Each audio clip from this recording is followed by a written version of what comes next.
Hey guys, welcome back to the channel. This is a story about what if Naruto has the rinnegan, sharingan, and byakugan. Before I start, please support for more amazing content, and do consider subscribing to my channel and share this video with your friends. This is written by Syareoo and link in description and support writer. Let's start the video. Chapter 1. Naruto was floating next to Sasuke, who was standing on one of his truth-seeking ball platforms. Sasuke glanced over at Naruto. That technique? Sasuke asked in a questionable tone. Naruto nodded. Yeah. This will never work, Sasuke admitted. I just need you to trust me on this one. Naruto asked once more. Black Zetsu sneered from inside Kaguya's sleeve. I don't know what you're trying to do, but my Ka-chan can absorb any ninjutsu. Whatever you're trying to do is meaningless. Sasuke glared at Naruto. Are you sure this is the only chance we have? Isn't there anything else? Sasuke growled at Naruto. We don't know unless we try. Naruto spoke in a very serious tone. I've been practicing this jutsu in secret more than the rinnegan. It's worth a try. Sasuke nodded, accepting Naruto's reply for the time being. If that can create an opening in the enemy's defense, I guess we can try. My left eye is ready. Sasuke spoke as his rinnegan pulsed with power. Let's go! Sasuke yelled while Naruto performed the hand seal for the Kagebushin no Jutsu. Yeah! Naruto released the battle cry. Kaguya narrowed her eyes. She felt no need to use her byakugan until they decided to actually do something. Amaterasu! Sasuke whispered as he channeled chakra to his left eye, which began to secrete tears of blood. The eternal black flame said to be unextinguishable engulfed Kaguya's body, but she completely ignored it, simply absorbing them before they could do anything to her. Naruto rushed in towards Kaguya. Kagebushin no Jutsu. Naruto spawned off 6 clones as Kaguya activated her byakugan. What Naruto did next was forever burned into Kaguya's memory. Sexy reverse harem no jutsu. Everyone besides Kaguya sported a deadpan look. Kaguya on the other hand blushed crimson red. Naruto dispelled his jutsu soon along with his clones as he sucker punched Kaguya in the face, sending her flying back. This is the history of shinobi, you bastard! Naruto roared out. Meanwhile, Sasuke threw a kunai in the direction Kaguya's body was heading, but he wasn't aiming to hit her. He threw it past her, and used the Minotajikura to teleport himself, putting Kaguya in between the two. Now, Naruto! Sasuke shouted. Sasuke and Naruto were within inches of sealing away Kaguya, until she activated her Rinne Sharingan's signature ability Amanamenaka. Sasuke, Kaguya and Naruto were now stuck in a block of ice. Cold. What? Naruto thought to himself. Sasuke thought to himself. Kaguya opened another portal as she escaped from the ice block. She vanished. Is she able to travel through dimensions? Naruto thought to himself frantically. Naruto glanced to his right as he saw Kaguya exiting her portal. Kaguya moved again in hopes of being able to drain them of their chakra. Sasuke's left eye began to bleed once more. Amaterasu! Kagetsuchi! Sasuke yelled in thought as he channeled chakra to both of his eyes. The black flames swirled all around, destroying the block of ice, freeing him and Naruto. Thank you, Sasuke! Naruto thanked his supposedly best friend. Also, sorry. This sexy jutsu soon didn't work. Naruto apologized. I never thought we were going to be able to beat her with that. Sasuke grunted. This time we're going with my tactical cooperation. Sasuke grunted again. Black Zetsu slithered out of Kaguya's sleeve again. Ka-chan, they are hard to deal with, we should just separate them and attack them one at a time. The mass of black goo suggested. Kaguya raised her hand as a portal opened. Was the only noise Naruto can make as he watched? Sasuke get pulled through the portal. Sasuke landed in a massive desert, another dimension. Where am I? Sasuke asked himself. Sasuke! Naruto yelled as he tried to pull the portal open. Unfortunately, it completely closed, and Sasuke was trapped. Shit! Naruto cursed. Black Zetsu began to chuckle sinisterly. Now, you can't seal my Ka-chan anymore. Kaguya spoke in her melody-like tone. I'll start by absorbing all of your chakra, Kaguya spoke as she opened another portal, attempting to grab Naruto. Luckily, Naruto could evade the instantaneous attack thanks to the help of his Rikudo Senjutsu-enhanced sensory abilities. You have nice reflexes. Black Zetsu grinned in a sinister way. But it won't be enough. Kaguya was pleasantly surprised at how fast Naruto was. This boy is fast. She spoke before she entered a portal which closed completely around her. Does this mean I can't tell where she's going to show up next? Naruto spoke aloud before the whole ice dimension began to shake. Below Naruto, 6 large spikes made of ice struck Naruto at great speed. What? Ugh! The ice quickly pinned Naruto to the ground, binding his movements. Now that Naruto was immobilized, Kaguya emerged from the portal. You finally came out. Naruto groaned out. Naruto looked up at Kaguya as she began to fly down towards him, with the intent to absorb every bit of his chakra. Yes, come here. You want my chakra, don't you? It's pointless to use big flashy techniques, she'll just absorb it. What works best on her taijutsu and diversions? Naruto thought to himself. Sexy techniques aren't going to work anymore. I guess I'll go back to my origins. I'll corner her with that. When she tries to escape with that door again, I'll enter too. And I'll look for Sasuke. I can still feel his chakra clearly. Naruto continued his thoughts as Kaguya closed in. This is my dimension. You can't do anything. Kaguya growled. Are you ready, Naruto? I'll take your chakra to its boiling point. Koko spoke in her usual calm tone. Yeah, Naruto replied. Once Kaguya was within 20 meters, Naruto called out a technique she did not expect, let alone heard of Futon, Kairiki Muso, boil release, unrivaled strength. An immense amount of steam exploded from Naruto's body, causing the ice that held him to melt. Naruto then shattered the ice with one swipe of his hand, before jumping into the air and clashing with Kaguya. Wura! Naruto yelled. The chakra demigod clashed with the chakra goddess, causing one of the mountains of ice to shatter apart. I prepared and refined your chakra for you, Naruto. The Yin portion of Kurama announced to his host. Thanks, Kurama. Taju Kage Bunshin no Jutsu. Naruto roared out as he summoned nearly 1,000 clones, all in Kyubi Chakurakudo Sennin mode.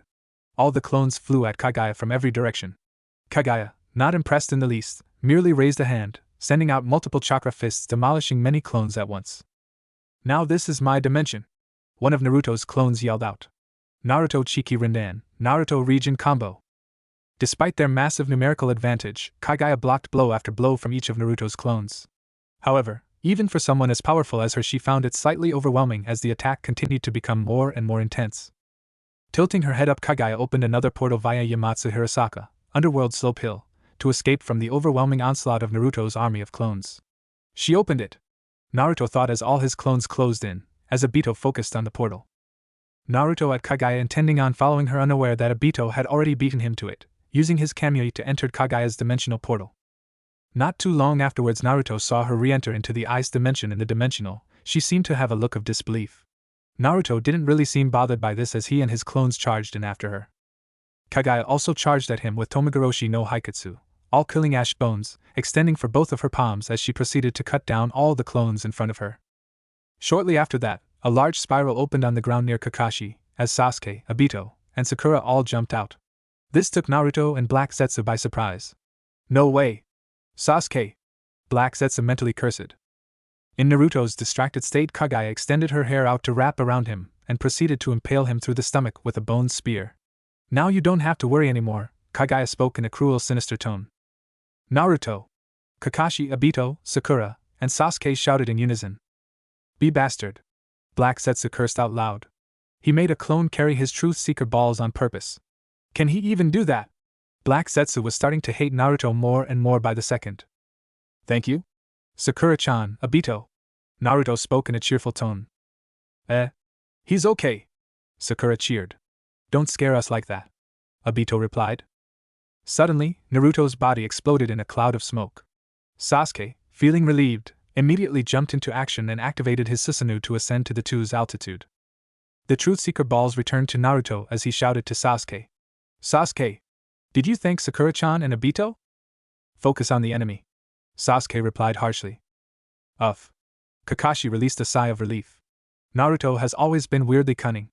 This is why they call him the most unpredictable shinobi, the silver-haired scarecrow thought to himself. But that unique nature of his may just save us all. Ka-chan, now that they're united again, we have no choice. There's no more time to save chakra. Black Zetsu spoke to Kaguya through a telepathic link. I know. She replied as her Rinnegan Sharingan pulsed with power. Increased gravity dimension. They all appeared in a dimension with multiple small pyramids on the ground. This dimension had a strong gravitational pull as all those in the air were pulled down to the ground. Even Naruto and Kaguya, who had the power of flight, could not resist the unbelievable pulling power of this world. Kaguya extended her hands as 2 bone spears began to peek out from her palms. Naruto and Sasuke could dodge the first barrage, but Kaguya had acclimated to the increased gravity, as she prepared another 2 bone spears. But this time, Obito and Kakashi were already on the move to protect Naruto and Sasuke. The bone spears were inches away from piercing both Kakashi and Obito. Both would have perished, until Obito warped away the bone spear that was about to impale Kakashi. Obito had only been able to protect Kakashi, since his right eye's Kamui required physical contact. Obito had saved Sasuke and Naruto from being hit by Kaguya's Tomogoroshi no Haikatsu, which was already beginning to break down his body from the impact area. Why? We should both, Kakashi asked. My visual prowess is back. Sasuke thought before teleporting right next to Kaguya, with his Chidori sparking to life, but in that instant, Kaguya changed the dimensions again before flying up into the air. Your power is still needed here. It would be best to just leave me, Obito admitted to everyone around him. I've always been useless, I've always been nothing more than a screw-up for everyone, but even so, I owe Naruto a gift, and I intend to give it to him before I go. Sasuke-kun, Obito then addressed the raven-haired shinobi. I need you to focus on the enemy to buy me and Naruto some time. My own time is limited, and it's going to take all I have to finish this. Obito interrupted, while feeling the ever-growing hole in his gut. Black Zetsu begins talking smack about Obito trying to get Naruto riled up, and it was working. But Sasuke interrupted, Naruto, calm down. He's just trying to get under your skin. He activates his perfect Susanoo and takes off into the air, heading straight to the rabbit goddess to buy Obito the time he needs. Obito turned around to face Naruto, lifting a single arm. Obito? Naruto asks, looking at the weakened Uchiha. Obito smiled at Naruto and placed his index and middle fingers in between his eyes. He made a one-handed tiger hand sign. Naruto, become Hokage at all costs. I believe in you, you look so much like your father, he said, and with that he turned to dust. Yet Naruto whispered as he opened his eyes, revealing to now have Obito's Sharingan. He glared up at the fight going on in the sky between his friend and Kaguya. Using a combination of his own enhanced speed, 6 paths power, and Kamui, in a flash of gold, Naruto blitzed Kaguya, slashing her arm off with Black Zetsu attached to it. The arm fell to the ground, which Naruto proceeded to pin it down thanks to one of the Gudadamas floating behind him. Kaguya, enraged and shocked by the blonde's actions, fired her chakra arms at Sasuke, crushing his Susanoo, but not before he cut her with his massive blade. In an even greater fit of rage, Kaguya launched multiple Tomogoroshi no Haikatsu at Sasuke, who began falling from a great height. But it was too late, because despite 2 out of the 3 bone spears missed Sasuke, the third one hit its mark. The decayed bamboo-like projectile pierced Sasuke through the stomach as he vomited out blood. Naruto's eyes widened in horror as he flew towards Sasuke. Sasuke! Naruto caught Sasuke as he falls forwards, laying the dying Uchiha on the ground as Kakashi and Sakura ran over to them in hopes of saving Sasuke. Sasuke-kun, hold on, I'll heal you, Sakura cried out with tears her eyes. Sasuke grabbed her hand. No, Sakura, it's too late for me. I don't deserve to live anymore. Naruto became outraged and yelled. Don't say that, Sasuke. I thought you wanted to become the Hokage. Sasuke looked up at Naruto into his new Sharingan eyes with a sad expression. Sasuke's eyes became heavy as they closed, and he smiled. With the last of his strength, Sasuke pressed his pointer and middle finger against Naruto's forehead. Soon afterwards, Sasuke's weak body fully disintegrated. Sakura cried out in sadness. Kakashi put his head down in shame, having not been able to protect his former student. Naruto, we need to talk. Kurama called out to Naruto before he could start grieving over the death of his best friend. Naruto felt himself being pulled into his mindscape. Mindscape. Kid, we need to talk, things aren't looking too well out there. And at the rate you're going, we're all going to die. But me and my siblings have come to a decision to ensure that everything goes smoothly. We shall meld together and create a new Jubi. This one will have sentience, unlike our original form. On top of that, once we have extracted our other parts, they will be resealed into you and will combine with the new 10 tails, Kurama explained in a melancholic tone. No! You can't do that, Kurama. We're partners. I don't want you to do that. I don't care about myself. Please don't sacrifice yourself for me. Naruto yelled out, his voice cracking. Tears made their way out of the blonde's eyes, but he didn't rub them away. Even if he did, more would follow. Kurama gave him hell in his early years, but since the beginning of this war, Kurama has become closer to Naruto. The demon fox and the sage had become the ultimate duo throughout this war, relying on each other and helping the other complete their shared goals. One wanted to destroy Madara Uchiha, and the other wanted to bring peace to the elemental nations. Naruto stared up at the fox in silence, hiccuping from trying to force down his rising emotions. Naruto, dry your tears, now is not the time. You can cry after this war is over and Kaguya has been sealed away, Kurama said as Naruto seemed to regain control of himself to an acceptable level. He slowly walked up to Kurama and raised his fist, tears silently running down his face. All the other Bijus placed their hands, paws, tentacles, and feet on top of Kurama's fist. Gaki, you better win. We're not sacrificing our consciousness for nothing, you know, Shikaku grumbled. Regardless of what we become after this, Naruto-kun, just remember we'll always be with you. Matatabi meowed softly. Bring our creator's wishes to fruition, and bring peace to this godforsaken world. Isabu spoke in a dull, bored tone. Gaki, you've already saved us once, so we're returning the favor now. Beat this ancient rabbit for us. Ho ho! Son Goku howled. I know you can do it, Naruto-kun. We needed each other's help to get this far, and now it's time for you to finish this. Koko gave a few words of encouragement. Yes. Saiken believes you can do this. Saiken squeaked out in her squeaky tone. I wish you the best of luck, as I am lucky number 7. Chome said, which everyone's sweat dropped at his speech. Naruto, be sure to tell B that I'll miss him, don't let us down. Defeat her, Naruto, Gyuki said in a sad tone. Naruto, it's time we bid you farewell. I know you can do this. I've seen all that you've accomplished through the memories of my other half. There's no doubt in my mind that you will not fail, you will succeed and overcome this obstacle like everything else you've done. Sayonara, my friend, perhaps we will meet again in a different lifetime. Until then, keep on fighting to protect those you love, Kurama said, allowing one single tear to drop from his eye. All 9 bijus began to glow different colors. Shikaku turned tan, Matatabi blue, Isabu teal, Son Goku bright red, Koko light blue, Saiken pink, Chome green, Gyuki purple, and Kurama turned yellow. The 9 multicolored energies collided with one another, creating a large orb of white and black chakra that seemed to be solidifying. Naruto could no longer hold his emotions as he dropped to his knees, crying his eyes out, no matter how much hell Kurama caused him. He had just lost one of his best friends forever. The raw emotions exploded from Naruto's wails of despair. Dobe, stop your crying. You still have to defeat Kaguya Otsutsuki. A familiar voice echoed throughout Naruto's mindscape. Naruto's eyes shot wide open when he saw familiar black hair. Sasuke, you're alive. No, you baka, I am indeed dead. I simply implanted my Rikudo chakra into you so that you have a fighting chance against Kaguya. Sasuke said to his idiot of a friend. I need to tell you something. The reason why I wanted to become the Hokage, execute the current Kage, kill the bijus, and push for a revolution to destroy the old world and rebuild anew. But now that I'm no longer in the world of the living, my plans will never come to life. So, I guess I have to put my faith and trust in you, Dobe. Naruto eyes widened at Sasuke's reason for wanting to become Hokage. Why would you do that, Sasuke? Naruto asked in both a surprised and hostile tone. You really are an idiot, aren't you? We're opposites. You're a Shura, you love helping people, and you acquired help from multiple people to do anything. While I'm Indra, I do everything on my own and I prefer being alone in the dark. Sasuke explained. But neither is perfect on their own. Do you get it now? Separately we're incomplete, but together we can be something much greater. I can see it now that you're far stronger than me. You always held back. You were afraid of killing me. That's why you held back so much of your power. But please stop doing that, it can get you killed, but knowing you're not going to listen. Sasuke said before grabbing Naruto's left hand with his own left hand, and placing his other hand on Naruto's head. What are you doing, Sasuke? Naruto asked, starting to get a little bit afraid. I'm going to complete you, Naruto. I'm going to make sure you don't fail. I'm going to give you the Rikudo chakra Hagoromo gave to me. This should allow you to awaken the rinnegan. And trust me, this is for your own good, Dobe, because you're too stupid and naive to do anything on your own. Before Naruto could utter another word, the only thing he knew was pain. He could feel all Sasuke's potent Rikudo chakra course through his chakra coils. It only lasted an instant, and once it was gone, Sasuke let Naruto go as he dropped down to his knees. By the way, this will leave some of my own personality in you.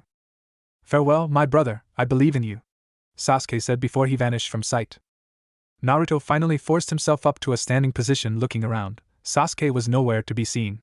Naruto then heard a loud crack sound. He turned around and noticed that the large sphere of solidified chakra was beginning to break apart. Naruto did not know what to expect to come out of this solidified orb of chakra. Naruto watched as the pieces of the orb of chakra began to reconverge and take a new shape. Naruto expected a demonic creature, but he was surprised once again. The orb became a pale-skinned woman with delicate facial features. She had long black hair, reaching to her waist, and her eyes were 2 rinnegan sharingan. She had long, dark fingernails. She wore a multicolored white, blue, and yellow kimono. However, the most notable feature she possessed was that she had 2 black-haired wolf ears and a wolf tail on her behind. Naruto stared at the beautiful woman standing before him. She looked around as if she was confused, frightened. Naruto decided that she needed some assistance, and walked towards her. I mean Jubi? The newly born Jubi looked towards Naruto before tilting her head. Naruto, she spoke in a distorted, broken tone. Naruto nodded. Yes, I'm Naruto, Naruto said awkwardly. The woman tilted her head to the side. So, Jubi, do you have a name? Naruto asked the woman in front of her. She straightened her head again before answering. No, she answered. Naruto frowned at this before gently tapping his finger against his chin. I've never given anyone a name before, this might be tough, Naruto thought for a few seconds before a grin spread across his face. I got a name, how about Kahana? Naruto declared as the humanoid Jubi remained quiet before giving a small smile showing off her white teeth. I like it, Naruto. The sound of her voice was starting to get better. It was softer, more human, more feminine. It seemed the more they talked the better they got.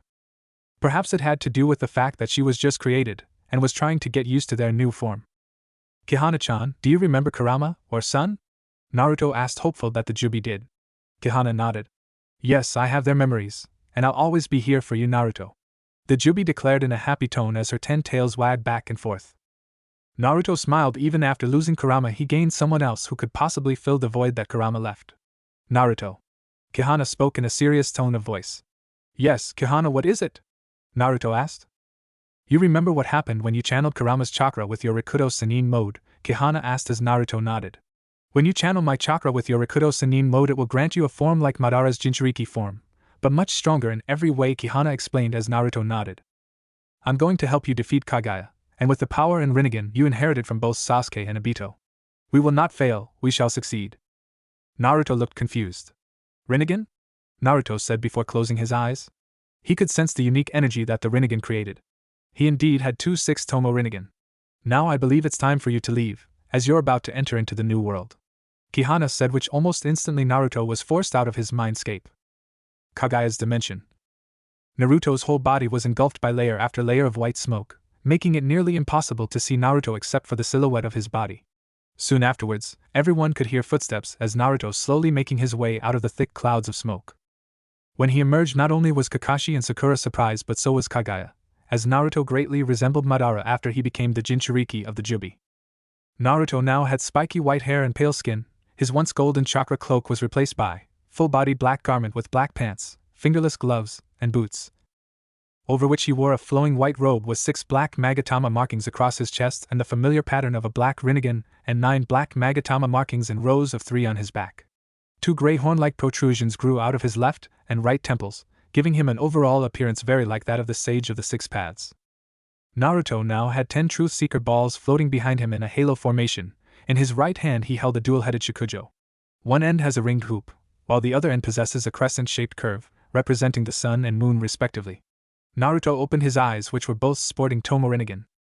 You're going to pay for what you've done, you rabbit. Naruto growled before kicking off the ground, flying directly at Kaguya with the intent to kill. How dare you call me that, you wretched base creature?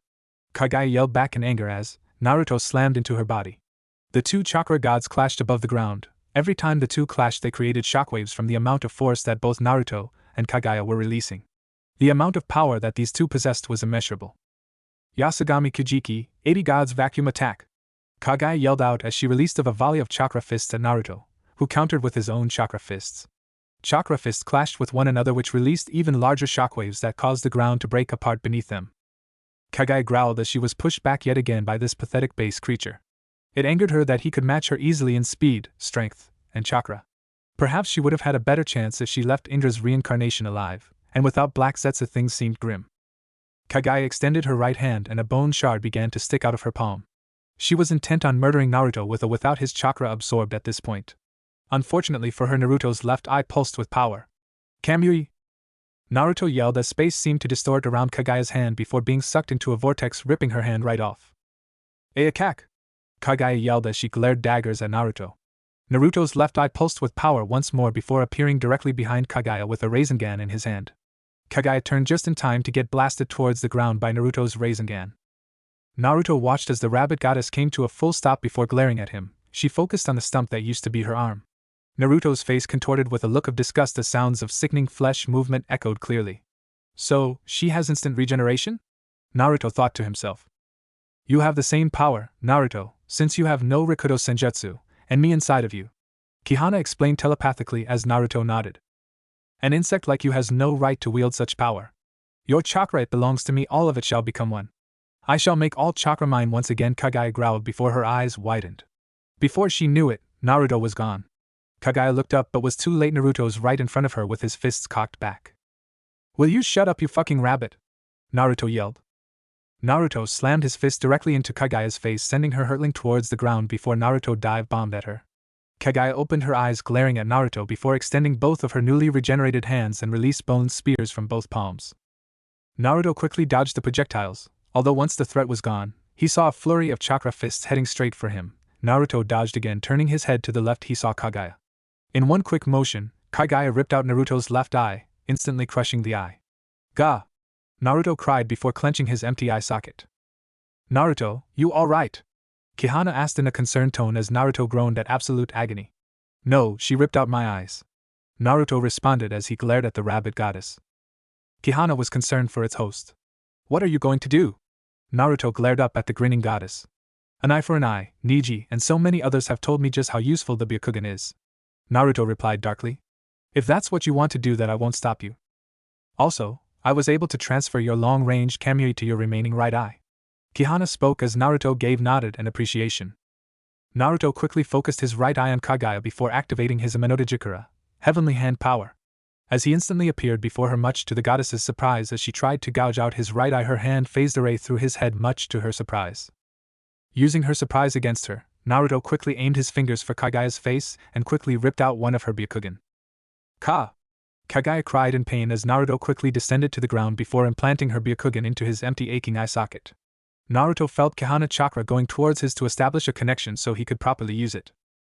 Naruto grinned as his new silverish white eyes are fully operational, sending chakra to it. The veins around his left eye bulged. This is incredible, I can see everything around me, Naruto thought with glee. Naruto quickly reascended to the air before raising his hand into the air. Naruto's 10 Truth Seeker balls floating above his head, as he was preparing for a major attack. Let's go, Kihana! Naruto yelled out. Yeah, Naruto! Kihana yelled back. As his 10 truth-seeking balls formed into 10 Bijudama Raisin Shuriken. He threw the 10 Bijudama Raisin Shuriken at Kaguya, which causes a giant explosion. Ayakak! She howled in pain. Naruto smirked before summoning his perfect Susanoo. With both of katanas unsheathed, he proceeded to cut the massive explosion in half, gently landing on the ground before dispelling his Susanoo. Naruto looked up, to see Kaguya missing the lower half of her body and her right arm. Both of her horns were missing. What have you done to me, you base creature? Kaguya yelled in anger, as her body began to morph, changing. Naruto's new Jubi Jinchuriki form caused a chain reaction with the bijus trapped within Kaguya, causing her form to mutate into an unstable rabbit-like version of the original Jubi. From down on the ground, Black Zetsu, who was pinned by 2 of Naruto's Truth Seeker balls, became more and more worried for his mother/creator. This isn't humanoid. This thing is not Ka-chan, and it's not the Jubi either. It must have been caused by Naruto's previous attack that called the bijus to the surface, which resulted in Ka-chan being turned into that thing. It's not stable. Black Zetsu thought to himself, as he saw the abomination with at least 10 tails with hands at the end of them. Unfortunately, much to his surprise, the abomination sent one of its tails directly after him. What no? Kei-chan. Don't! Were the last words Black Zetsu cried out before being absorbed. Naruto smirked as he noticed the 9 bijus within Kaguya were fighting against her. Kihana, you ready? Naruto yelled. Yes, I'm ready, Naruto. Kihana replied. From the back of Naruto's abdomen, 10 white chakra-based tails bursted into life. 9 of them grew hands at the end of him before latching onto the 9 bija heads that were currently moving in the giant orb behind the unstable rabbit-like version of the Jubi. Naruto made a cross-like hand sign. Taju Kage Bunshin no Jutsu. Naruto created another 1,000 clones which all grabbed his single remaining tail and began to pull backwards. Come on, you guys, yank them out! Naruto yelled out, as the clones all released their own battle cries, before pulling back hard. The giant mutated chakra Jubi released a howl as the 9 bijus were ripped from its body. They're out! Naruto cheered before dispelling all his clones. After which, he proceeded to pull the 9 bijus into his body. We did it, Naruto!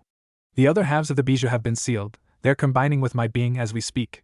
Kihana confirmed their successful assault, but it wasn't over yet.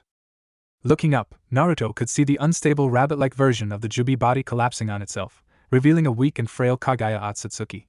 As she glared down at Naruto, gritting her teeth in anger, which Naruto didn't give her a chance to recover as he rushed at Kaguya and put both of his hands on her.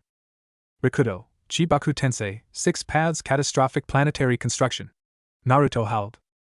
Kaguya, not one to give up without a fight, with the last of her power howled. Yamatsu Hirasaka.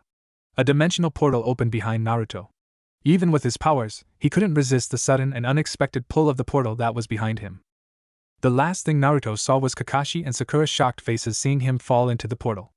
Naruto also saw the cruel smirk on Kaguya's face, before she slowly morphed back into the lifeless Geto Mazo. The end. Chapter 2. Naruto opened his eyes as he realized he was currently laying on a futon, quickly sitting up and looking around. Naruto noticed the room he was in. The design and furniture of the room looked as if it belonged to someone of royalty, like a king or queen. It could have possibly even been a prince or princess. Naruto began to wonder where specifically he was. Although he didn't have to wonder for very long, as a sliding door opened, it revealing Kihana in all her absolute beauty. "Kihana-chan, where are we? What is this place?" Naruto asked as Kihana giggled slightly. "We're still in your Mindscape, Naruto-kun. If I may, I have someone who would like to meet you," Kihana explained as Naruto nodded before getting off the futon. Naruto silently followed Kihana through the hallway before they came to a large set of sliding doors. Kihana gently and delicately knocked on the door. "Come in." A majestic female voice called out. Much to Naruto's surprise, the only person Naruto knew of who had a voice that rivaled this one in terms of beauty was Kihana. Upon opening the door, Naruto was rendered speechless by what he saw. He saw a beautiful, elegant, and attractive young woman with a voluptuous figure, long crimson red hair pulled back in a ponytail with split bangs, and ruby red eyes with cat-like pupils. She had alabaster white skin and enormous breasts, which rivaled Kihana's in terms of size. She wore a red kimono, with a gold interior, as well as a pink obi. More noticeably, she had a pair of red-orange fox ear and 9 red-orange foxtails. She was currently sitting on one of 3 size of pillows in front of a brown wooden round table with a tea kettle, multiple teacups, and what looked to be an assortment of different types of food. She must have been waiting patiently for Naruto to arrive. The beautiful red-haired woman gave an amused smirk when she saw Naruto. "Well, I must say you're a definite improvement over my previous container. Now please sit so we may discuss a few things." The crimson-haired vixen gestured for Naruto and Kihana to sit. The two beings from another world sat on the 2 available size of pillows accordingly. The female Kyuubi handed both Naruto and Kihana a cup of tea and began to speak. "I believe we should start with introductions. I'll start us off. Hello, I'm Otsutsuki Kurami, eldest daughter of Otsutsuki Hagoromo. I was born from the division of the Jubi's power. I like walking through the forest in the morning, cloud watching, and watching the sunset." The newly named Kurami spoke. Kihana decided to introduce herself next. "Hello, my name is Otsutsuki Kihana. I was born from the collaboration of the 9 bijus of our world fusing together. I'm not really sure what I like now. I guess spending time with Naruto-kun would be my only like." Kihana said, a little bit unsure, and the like part. Naruto took a quick breath before speaking. "Yo, I'm Uzumaki Naruto. I'm the son of Namikaze Minato and Uzumaki Kushina. I like ramen, my friends, spending time my friends, eating ramen, gardening, training, and tomatoes." Naruto said, wondering where the tomato part came from. All things considered, it most likely came from Sasuke's memories. Kurami smirked yet again. "Well, then I'll be the first to welcome you both this world, and I must say our worlds appear to be very similar from what Kihana-chan told me. But the key differences are the Otsutsuki clan was not powerful godlike beings. My Chichiyui was a special case.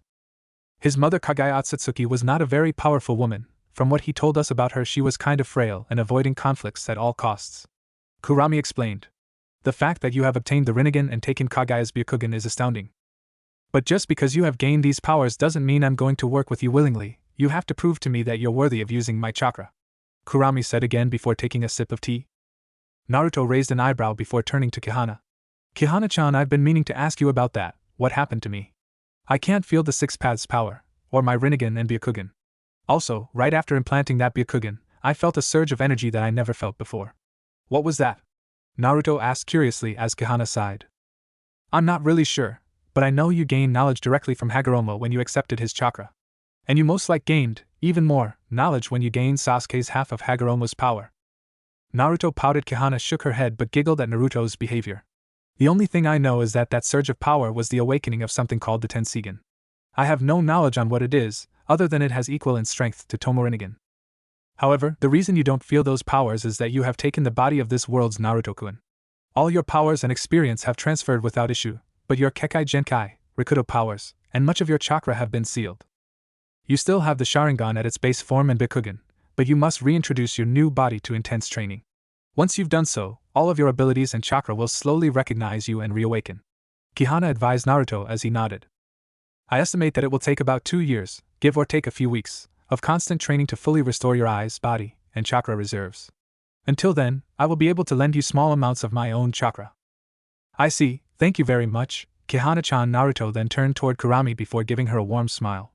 "I wouldn't expect you to make it easy on me and Kihana-chan, but I hope we can be friends," Naruto said, hoping that the crimson-haired vixen wouldn't deny his offer for friendship. Kurami stared at Naruto with a look of almost disbelief. In all her years of living, not once has one single human ever asked to be her friend. It was strange from what she learned from Kahana. He was on good terms with her male counterpart Kurama. But would she be able to return his feelings? She wouldn't know until she tried. You are a strange one, Naruto-kun. Your counterpart here was as dense as a brick. But if we're ever going to work together, I guess we might as well start off with being friends, Kurami said in an unsure voice. Although much to her surprise she saw Naruto lean over the table and stretch out his arm as he made a fist. Kurami froze. She sensed no negative intentions come from him. He genuinely wanted to befriend her. She blinked before smiling and extended her own arms as they both fist bumped. The moment they bumped fists, they unintentionally shared their memories with each other. Naruto for his part blinked in surprise at Kurami's memories. Hagoromo created the bijus much sooner in this world than he did in his own world. Kurami and her siblings spent their childhood with Hagoromo, as he taught them about the world and how to use their chakra. In this world, Hagoromo could give the biju actual physical living bodies and not chakra-based bodies. When Hagoromo died, this caused the 9 bijus to split apart. This left Kurami by herself, and as time went on she decided to interact with humans. Unfortunately, this wouldn't last too long as Madara showed up, and the rest was the same as his home world. Kurami found herself in awe at how much Naruto had done for her counterpart and his siblings, and that they were willing to fuse together to give him enough power to defeat Kaguya. She found herself starting to like the blonde-haired human more and more as she viewed his memories. A/N, Syareoo, you guys already know Naruto's past, so I'm not going to bother explaining it. All the while Naruto and Kurami were fist-bumping each other, Kahana sat there smiling. Perhaps with Kurami here, Naruto wouldn't feel so disconnected. The two separated as they both sat down, not uttering a word, while Kahana blinking confusion. Why are you both so quiet? Kurami spoke first.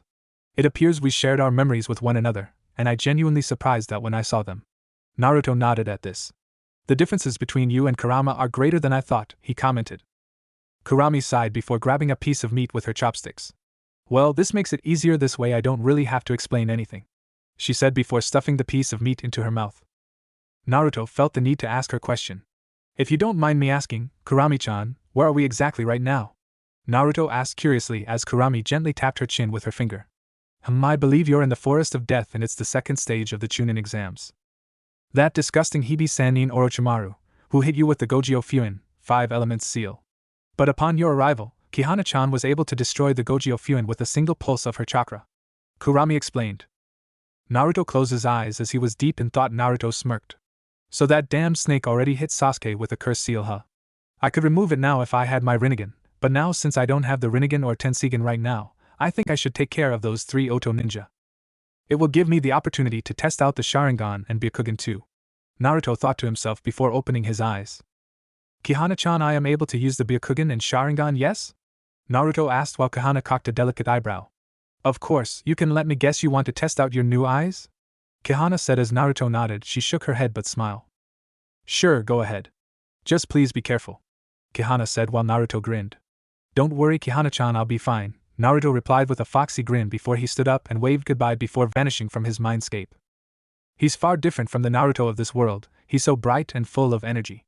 I can feel him rekindling my cold blackened heart. Kurami spoke aloud, staring at the place where Naruto once sat. Kahana smiled as well.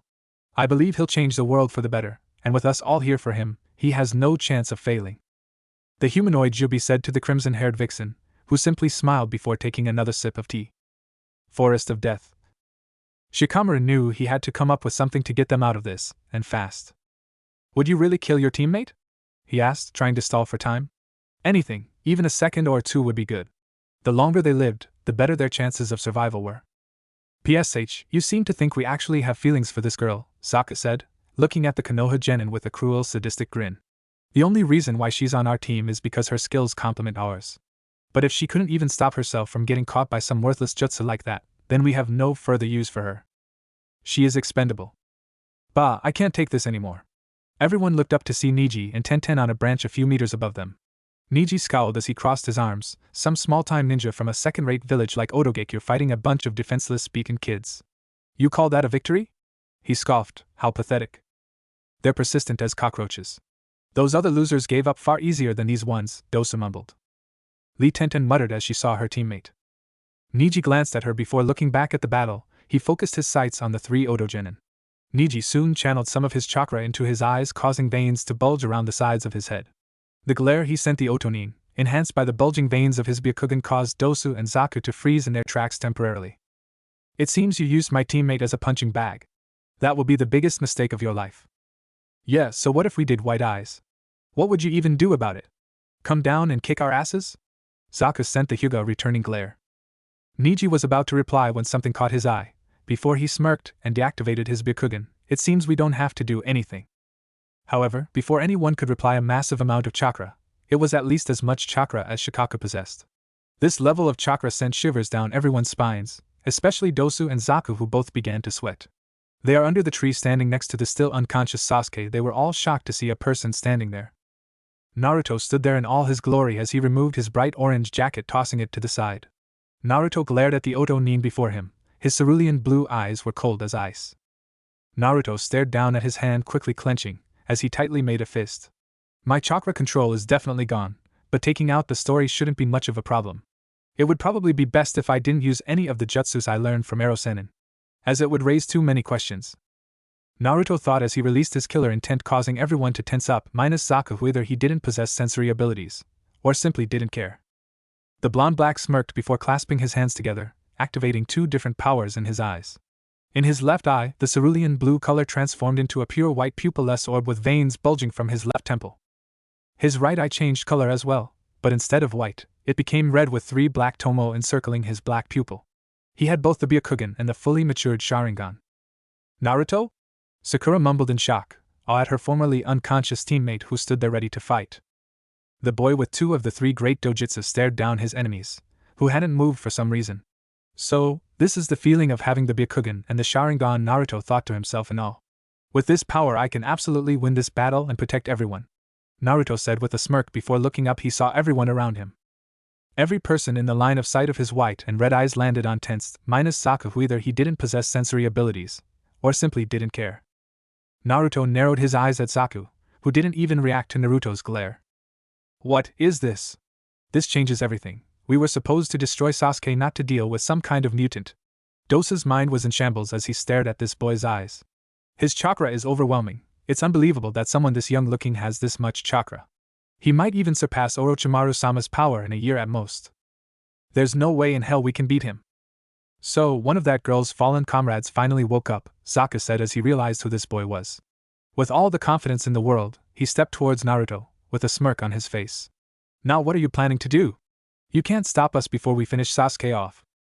Dosu was trying to come up with a plan to get them all out of here before this man killed them. He knew his teammate didn't stand a chance against Naruto as he was now and tried to stop his fellow Oto ninja from attacking the Nine Tails Jinchuriki. Zaku don't. However, Zaku simply ignored his teammate's warning and held out his palms and shouted, Zenku Hayakaha, extreme decapitating air waves. A powerful blast of slicing airwaves emitted from Zaku's hands were incredible. Everyone was forced to crouch down and cover their eyes as the immense pressure displaced the air around them, causing some of the bystanders to be knocked off their feet. When the powerful jutsu finally ended, all the attendants saw the large-scale destruction that Zaku had created. Even the tree that both Sasuke and Naruto had been lying under had been destroyed. Zaku was breathing heavily as he stood there, his feet spread shoulder-width apart, slightly crouched, with his hands held out in front of him. However, despite his obvious state of exhaustion, he had a proud smirk on his face. Hey, look at that, he said in between huffing and puffing. He still retained his arrogant tone despite his exhausted state. Blew that little shit to pieces. Not quite. You should really check where you are aiming next time. Zaku's eyes widened as he heard a voice from behind him. He quickly turned around and saw Naruto standing directly behind him with both Sasuke and Sakura behind him. Naruto raised a single hand as he punched Zaku's forehead hard. Zaku released a shout of pain and surprise, as he was literally sent flying. He soared through the air, right until his body hit the ground and started tumbling. His still conscious teammate yelled his name, but unhelpful to the boy as he rolled across the ground like a ragdoll. Zaku came to a full stop, and managed to push himself up onto his hands and knees. Such speed! Dosu cried out in surprise. He managed to get his teammate out of harm's way in the blink of an eye. Everyone else seemed to be just as surprised as the petrified Otonin. While Zaku's whole body shook in shock and a little fear, the members of Teams 10 and 9 were staring at Naruto in disbelief. Even Neji could barely comprehend what he saw in Naruto's eyes. Naruto took a step forward before he heard a small voice in his head. It was Kahana's voice. Naruto-kun, use the 8 trigrams, vacuum palm, hack kusho, dot. Naruto's eyes widened slightly before he received mental instructions on how to use this technique. Hakusho! Naruto yelled before extending his hand palm out. Naruto then launched a shell of compressed air and chakra at the unsuspecting Zaku. Watching the sudden attack, Neji was in pure and utter disbelief. Who is he? Why does he have the byakugan and know the juken, gentle fist? He wanted desperately to know. Zaku, you must dodge it! Dosu yelled out at his teammate, who nodded and narrowly dodges the cone of chakra. Upon this cone hitting the ground, it exploded, literally shaking the area and sending rocks and debris flying everywhere. Everyone looked in shock, awe, and fear at the devastation of such a small attack. Naruto simply raised his arm again, creating the same technique once more, firing the technique at Zaku again, who stuck out his arms and released a powerful blast of his own airwaves. I'm not going to let you get the best of me again. Zaku yelled out frantically, trying to stop the small drill of destructive chakra. Naruto simply smirked. How cute, but your little breeze won't save you, Naruto spoke in an arrogant tone, clearly showing some of Sasuke's personality traits that he gained through Sasuke involuntarily. Zaku's eyes widened when he saw the cone pierce through and destroyed his attack and hit him directly in the stomach. Much to everyone's surprise, the attack didn't pierce through or gouge Zaku's body, but Zaku soon felt incredibly weak. Gah! My chakra, what is going on? Naruto advanced towards the fallen Otonin before picking them up by the back of his shirt. Naruto then turned towards Dosu. Don't worry, your teammate is not dead, he's simply weak from his chakra being temporarily closed. Now give me your scroll before I beat you half to death. Naruto spoke in a non-humorous tone. Dosu gulped as he grabbed his scroll. He knew better than to mess with someone who had this much power. Here, will you let us go? Dosu asked as he tossed Naruto his scroll. Naruto, in turn, tossed Zaku to Dosu. Naruto caught the scroll and looked at it. Nodding with a satisfied look, he pocketed the scroll and gave Dosu a dismissive wave. Ya go get lost or something. Dosu held in a sigh of relief as he picked up Zaku and Kin, throwing one over his shoulder and the other in an underarm carry. Naruto waited until Dosu was out of sight, before deactivating his dojutsu. With the danger gone, Naruto turned around to face his fellow Konoha genin. Yo, Naruto said awkwardly as he waved. Everyone looked at him, still stunned. Naruto? Shikamaru spoke in a very unsure tone. The Nara answered as he couldn't believe that this person was Naruto. But it made no sense. Naruto always wore his obnoxious bright kill-me orange jumpsuit, and never took it off for no reason. Another factor has Naruto had an obnoxiously loud mouth which they all remembered from the academy, and yet this he was calm and cool and collected. Shikamaru couldn't help but wonder what happened to the blonde. Something must have happened to him during their fight with the Oto ninja. Naruto stood there with a slightly annoyed look on his face. Well, who else were you expecting? Santa Claus or something? Naruto asked sarcastically, causing the two beautiful bijou within him to giggle. Naruto's little retort seemed to snap everyone out of their stupor, but this still left them in a haze as they wondered how this person, who was radiating this much power, could possibly be Naruto. There was no way this extremely powerful and handsome-looking young man could be the dead last of their class. Shikamaru was about to ask Naruto a question when a vile and evil chakra descended onto the clearing. Everyone turned to see Sasuke, still on the ground, but with a violent purple chakra leaking out of his body like wisps of smoke. Naruto simply turned around and stared at Sasuke, as the chakra covered his entire body, encasing him in an ugly purple barrier. The barrier soon exploded, purple chakra lashing out in all directions. Sasuke was now hunched over, his legs spread out. He slowly stood up straight from a fetal position. The right side of his body was covered in glowing orange marks that spread across his face, arms and legs like a parasite, the strange flame-like marks that looked every bit as evil as the chakra he was unleashing felt. Sasuke-kun, Sakura mumbled in shock, awe and more than a little lust as she saw all of the power he was emitting. This, Sasuke Uchiha said in awe. His eyes lowered to his arm that was covered in all the Fuinjutsu markings. This power, this is just what I need to kill him, to kill Itachi. As if just noticing for the first time that he was not alone, Sasuke's head raised and his eyes stared at all of the people around him. His gaze then focused on Naruto, who looked different from what he once did. Sasuke looked at Naruto with jealousy in his eyes. Naruto had easily double the amount of power he now possessed. That power should be his and his alone. What's with the sudden change, Naruto? Sasuke growled in a demanding tone. His Sharingan eyes glared into Naruto's cerulean blue eyes. Naruto's eye twitched at Sasuke's behavior. Naruto in his original timeline never woke up in time to see how Sasuke defeated Zaku. It seems Naruto gained Sasuke's memories when he transferred his Rikudo chakra over to him. Naruto was truly disgusted by Sasuke's actions. I'm under no obligation to answer your question, but maybe I felt a change was in order. Since I believe it's time I start taking my career as a shinobi much more seriously. Naruto spoke in an annoyed tone of voice before activated his 3 Tomo Sharingan and Byakugan, just in case Sasuke tried anything crazy. Sasuke growled at Naruto, not liking the tone used. How? How? Why do you have the Sharingan? Sasuke screamed. No, it doesn't matter if you gotten stronger or gotten new eyes. I'm still going to defeat you and show you your place, which is far below me, loser! Sasuke yelled out. Naruto narrowed his open eyes. To think I actually considered him a friend, maybe I should just kill him and be done with it. Naruto thought to himself but decided against it, as Sasuke's personality traits had a big influence on him. Whether these influences were positive or negative Naruto was unsure of now. Naruto then snapped back into reality, as he saw Sasuke edging closer to him with his fists reared back. Well, let's test out how strong he is, Naruto thought to himself. Be careful, Naruto-kun, you don't want to overdo it right now, you may just accidentally kill him. Suki called out to her host. I would listen to her, Naruto. You really shouldn't be overdoing it right now. Kurami also called out to her host. Naruto internally smiled. Don't worry, I'm not gonna do anything crazy right now, I'm just going to scare him a bit. Naruto replied. Kihana and Kurami both shook their heads at Naruto's behavior, but they couldn't help but smile as they knew he wouldn't use this power for evil. As Sasuke's face against closer to Naruto's face, a surge of chakra exploded from Naruto's body. Naruto performed the Hakusho Kaiten, 8 trigrams palm rotation, and completely deflected Sasuke's punch, causing the partially insane Uchiha to jump back in confusion. Naruto ceased the rotation and deactivated his eyes. He reopened them, revealing his cerulean blue eyes. Sasuke jumped into action, preparing to kick Naruto, who blocked Sasuke's kick with his forearm. Sasuke aiming his other arm at Naruto's face, who caught it with his left hand. Naruto quickly brought his knee up into Sasuke's stomach, causing the last Uchiha to double over in pain. Naruto delivered a powerful uppercut to Sasuke's chin, followed up by grabbing Sasuke by the collar of his shirt and delivering an even stronger powerful headbutt, knocking the Uchiha out cold. Everyone who is present and conscious simply stared at Naruto with a look of disbelief, as he literally overpowered and knocked out his teammate. Sakura, on the other hand, filled with rage at what Naruto did to her precious Sasuke-kun. She stood up and began to march over to Naruto. Her march quickly turned into a run as she shouted. Naruto no baka, how could you do such a thing to Sasuke-kun? She screeched out with her fist cocked back, ready to unleash righteous fury upon her blonde teammate. Naruto flinched at the tone of the pink-haired banshee's ear-piercing screech. Looking over at the underdeveloped, ugly pink-haired girl rushing at him with a fist cocked back, Naruto narrowed his eyes, having no intention of letting her hit him anymore. What the hell did I ever see in this pain? Now I know why Sasuke never liked her, she's so fucking annoying. Naruto mentally growled as Kihana and Kurami nodded in agreement.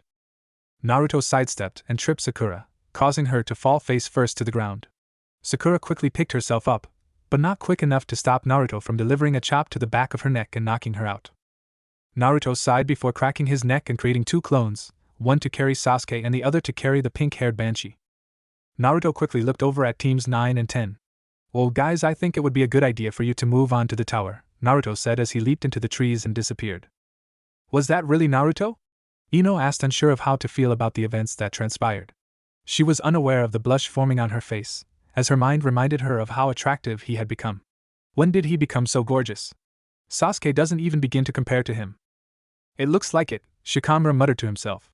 From the expression on his face, it was clear that he was displeased by these new developments. He had absolutely no problem with expressing his thoughts through more complaining. This is just perfect, now that blonde can be even more troublesome, even more than you, Ino. Come on, we'd better head to the tower so we can get out of this damn troublesome forest. The end. Chapter 3. Naruto couldn't help but grin as he and his clones continued hopping through the trees.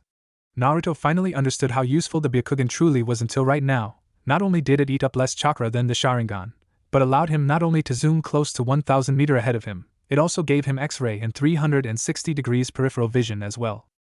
Even if his chakra reserves weren't as big as they used to be, Naruto still had more chakra than most of the Jonin in Konoha, as well as supersonic speed without enhancements from either Kihana or Kurami. And another reason he was so happy was he managed to snatch a heaven scroll from the unsuspecting AIM ninja he dealt with in his original timeline. Now that he was much more mature and intelligent, Naruto couldn't believe how pathetic some of the people were that entered this exam. He couldn't believe that he literally pickpocketed the scroll off one of the AIM ninja without even being noticed while they were laying traps. The first time he was in the Forest of Death, the blonde Uzumaki had no idea how long he had been unconscious in the forest. This time, Naruto had a couple of hiccups on the way to the tower, and to avoid any conflict he purposely allowed his clones to smack his teammates' head against tree branches to ensure the peace and quiet that he had been enjoying. Naruto had no desire to listen to the shrieking and wailing of his 2 teammates. It didn't take Naruto long before he found himself standing in front of one of the doors leading into the tower. After gently pushing it open, Naruto and his clones walked in and looked around. The room was a decent size, with several red columns on either side acting as supports. The walls were a barren gray, with cracks and stains that showed just how old this tower really was. Soon enough, Naruto's eyes landed on a large poster hanging on the wall opposite to the door. Since Naruto already knew what to do, he created a clone and handed it to Earth Scroll. Nodding to the clone, they both opened the scrolls at the same time. They both threw the scrolls to the ground, forming an X as the Heaven Scroll landed on top of the Earth Scroll. There was a burst of smoke, and when it cleared, Iruka-sensei, Naruto's teacher and surrogate father, was standing in front of Naruto. Iruka was a man of average height and build. He had brown hair that was being kept in a ponytail, dark eyes, and a scar that ran across the bridge of his nose, which he has had since his youth. He was wearing the standard Konoha shinobi outfit complete with forehead protector, sandals, and flak jacket. "Hey Iruka-sensei, it's been a while since we've seen each other, hasn't it?" Naruto said with a foxy grin as he saw one of his only precious people. Iruka was the first person to believe in him besides the fourth Hokage and his mother, and one of the only people that Naruto considered family. "Hello Naruto." Iruka seemed surprised by Naruto's new look. The grown man who had experienced the Kyuubi's attack on Konoha years ago was speechless and couldn't even utter a single word after yelling out Naruto's name. "Yeah, that's my name, please don't wear it out, sensei." Naruto chuckled. The scarred man managed to compose himself as he asked a quick question. "Naruto, what happened to you? You look so different?" Naruto finished Iruka's sentence. "Let's just say I awaken my bloodline sometimes during the exam, and we can leave it at that," Naruto said, much to Iruka's mixture of confusion and curiosity. "I didn't know you had a bloodline?" "Well, I didn't know I had one either," Naruto said in a clueless tone. "But don't worry, sensei, I'll tell you about it later. I just gotta figure out some things. For now, I'm kind of tired and hungry." Naruto spoke with a nervous chuckle as he scratched the back of his head sheepishly. Iruka nodded. He decided to drop the subject when he noticed that both Sasuke and Sakura unconscious on the floor not too far with Naruto. What exactly happened to them, Naruto? Naruto looked at his so-called teammates, and then looked back at Iruka with a look of disappointment. Sakura got knocked during a fight with some Otonin, and Sasuke got in a fight with a freaky lady who could summon snakes, and she gave him a hickey. Naruto explained. For all intents and purposes, he was telling the truth. Sasuke had been unconscious after he received the mark, and Naruto had to knock out both of them after the fight with Oto Ninja. On the other hand, Iruka felt a chill go down his spine. To his knowledge, there were only two people who could summon snakes, and one of them was a S-rank criminal/traitor. Assuming that man was truly in Konoha, then it could only mean trouble, and lots of it.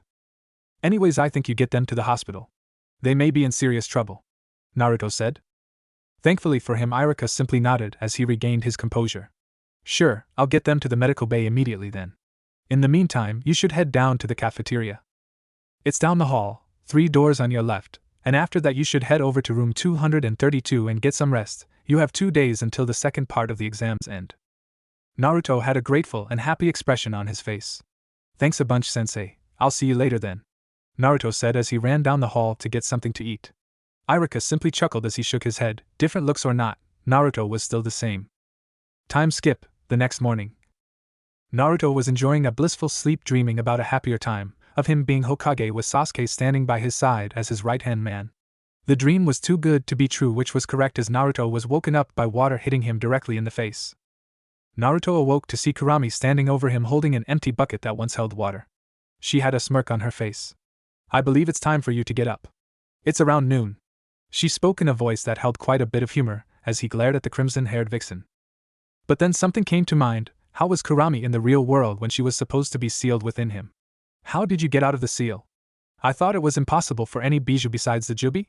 Naruto spoke in a confused tone. Kurami raised a single delicate eyebrow. "Well, Naruto, to answer your question, it's exactly like the Kuchiyos no Jutsu, summoning technique, that you shinobi use. It allows me to summon myself outside of my Jinchuriki host's body, but most of my chakra is left in your body," Kurami explained as Naruto nodded. "So why are you out here?" Naruto asked curiously, said as he noticed Kahana was also in the room. "Naruto-kun, we're here to discuss a few things you should do after you make it to the finals. And I suggest you tell as few people as possible that you're not from this timeline." Kahana spoke in a serious tone of voice. Naruto nodded. "I wasn't planning on telling too many people about that anyways. I was only thinking about Jiji, the third Hokage, Ero-sennin, and maybe Kakashi, but that was about it," Naruto replied while his 2 very lovely tenants nodded. Anyways, now you already know about Hagoromo Otsutsuki from your world, so I believe it's only fair to tell you how he was in this world. Even though you saw my memories, you still don't know the history. So, I believe it's important that I tell you this now, while we have the time. Kurami said before there was a knock at the door. Naruto climbed out of bed wearing nothing but a t-shirt and his boxer shorts, debating on whether he should ignore the person. Naruto opened the door, and it was none other than Gaara, the Ichibi Jinchuriki and son of the Kazekage. Hello? How can I help you, Gaara? Naruto spoke in a surprised tone. The Ichibi wants me to speak with you, Uzumaki, Gaara said with a blank expression on his face. Naruto gained a confused expression on his face. Why would Shikaka want Gaara to speak with me? Naruto pondered for a second before gesturing for Naruto following man. Kurami could clearly sense her youngest brother inside this boy. She hadn't seen him since their father died. Naruto pulled up a chair as Gaara sat down, who stared at Naruto intently. Kurami decided to break the ice. Shikaka, what brings you here? Almost instantly after her comment, a small cloud of smoke appeared in the room, revealing a young handsome man with wild blonde and blue hair reaching his shoulders. He had black curcial markings all over its face, body, and tail. He only wore a pair of baggy pants and sandals. The sclera of his eyes was black, with yellow irises and pupils that each both the shape of a black four-pointed star with 4 black dots around it. Kukukuku. Still acting like a princess, are we? Keek keek. The reason why I'm here is because I swore I felt Aji-san, and I came to investigate. Shikaka replied in a sadistic teasing tone. Kurami narrowed her eyes but sighed. That would be my Jinchuriki Naruto and Kihana-chan over there. She gestured towards Naruto and the new Jubi. Shikaka took one look at Naruto before raising an eyebrow. I could have sworn you wore orange and were much weaker.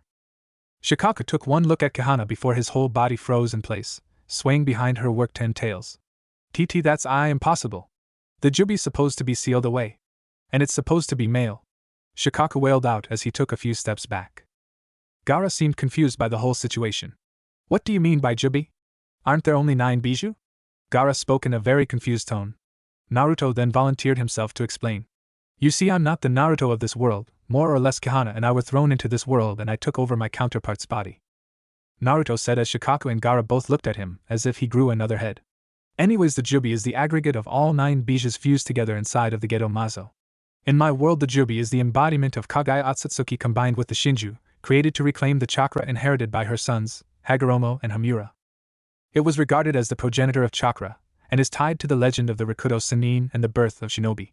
He goes by multiple names: Jubi, Aim no Hitatsu no Kami, Datera, or Datarabachi. Naruto explained. Shikaka then glanced at Kihana began before looking back at Naruto. Then what about her? He spoke in a confused tone. Kihana spoke up. Oh, I was not created from the Gedo Mazo if that's what you're asking. The 9 bijous chose to fuse together to create me, so that I may be able to help Naruto-kun when he was fighting against Kaguya. Kihana finished as Shikaka nodded. Gaara then asked the question. What about the Jubi of this world? Kurami and Shikaka both looked at each other before nodding. I think it'd be best if my Ne-sama told you, as I'm not really good with storytelling. Shikaka admitted in a bored tone. Kurami cleared her throat as she began to speak. Ahem, about 2,000 years ago existed a being of immeasurable power. It went by the same names as Naruto stated earlier, Aim no Hitatsu no Kami, Datera, Datarabachi, or just plain Jubi. It's unknown where he came from. Some say he was created by both Kami and Yami to maintain balance. Or if he came from a different dimension, or if he's the manifestation of nature itself, no one knows.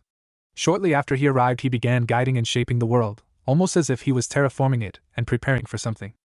Eventually he found a mortal bride. Her name was Kaguya Otsutsuki, the current princess and rightful heir of the Otsutsuki clan. From what Chichiyui told us, it was love at first sight, and eventually Kaguya became pregnant and bared 2 sons, Hagoromo and Hamura Otsutsuki. Not only were they humans, but they were the first 2 humans to ever wield chakra, and the only 2 members from the Otsutsuki clan who were actually powerful and didn't have weak and frail bodies. Eventually Hagoromo and Hamura began wandering around the world passing chakra to everyone they met, as well as sharing knowledge for their wish of creating world peace. They called this religion Ninshu. For some reason, this angered the Jubi, so he began a mass genocide of the humans. He did this to reclaim his power, which his sons, in his own mind, foolishly shared with these lesser beings. Hagoromo and Hamura were absolutely disgusted by their father's reaction, but what pushed them really over the edge is when their father killed Kaguya, his own wife.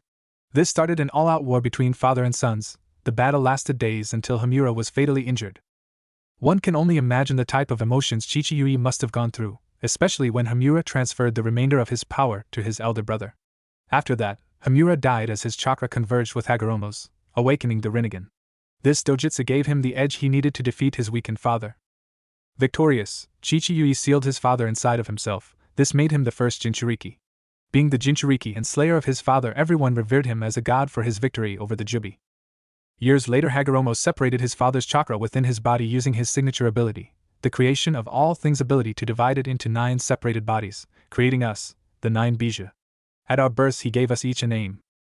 We grew up alongside his 2 sons Ashura and Indra. Many years later Hagoromo hadn't aged all, but the moment he removed his father's husk from his body and sealed it, creating the celestial body we all know as the moon as the container, his body rapidly aged, and he sadly passed away shortly afterwards. Kurami finished wiping away a few tears of sadness. Shikaku may have not had tears in his eyes, but he was obviously depressed after hearing that story. Shikaku then looked towards his sister and her host Jinchuriki host and Kihana. I think I should inform you now, Gaara's father is planning an invasion with Orochimaru to destroy Konoha. Shikaku spoke in a serious tone. Naruto looked towards the Shikaku. Yeah, I already know that, but thanks for the heads up. But whose side are you on? Naruto asked while Shikaku frowned. I don't really get to decide, go figure. It's my Jinchuriki's choice, so should you ask him instead of me? I could say I would be on your side, but Gaara may be forced to fight you. Do you understand what I mean? Shikaku said in a non-humorous tone. Naruto then looked towards Gaara, who was now wearing his usual emotionless expression.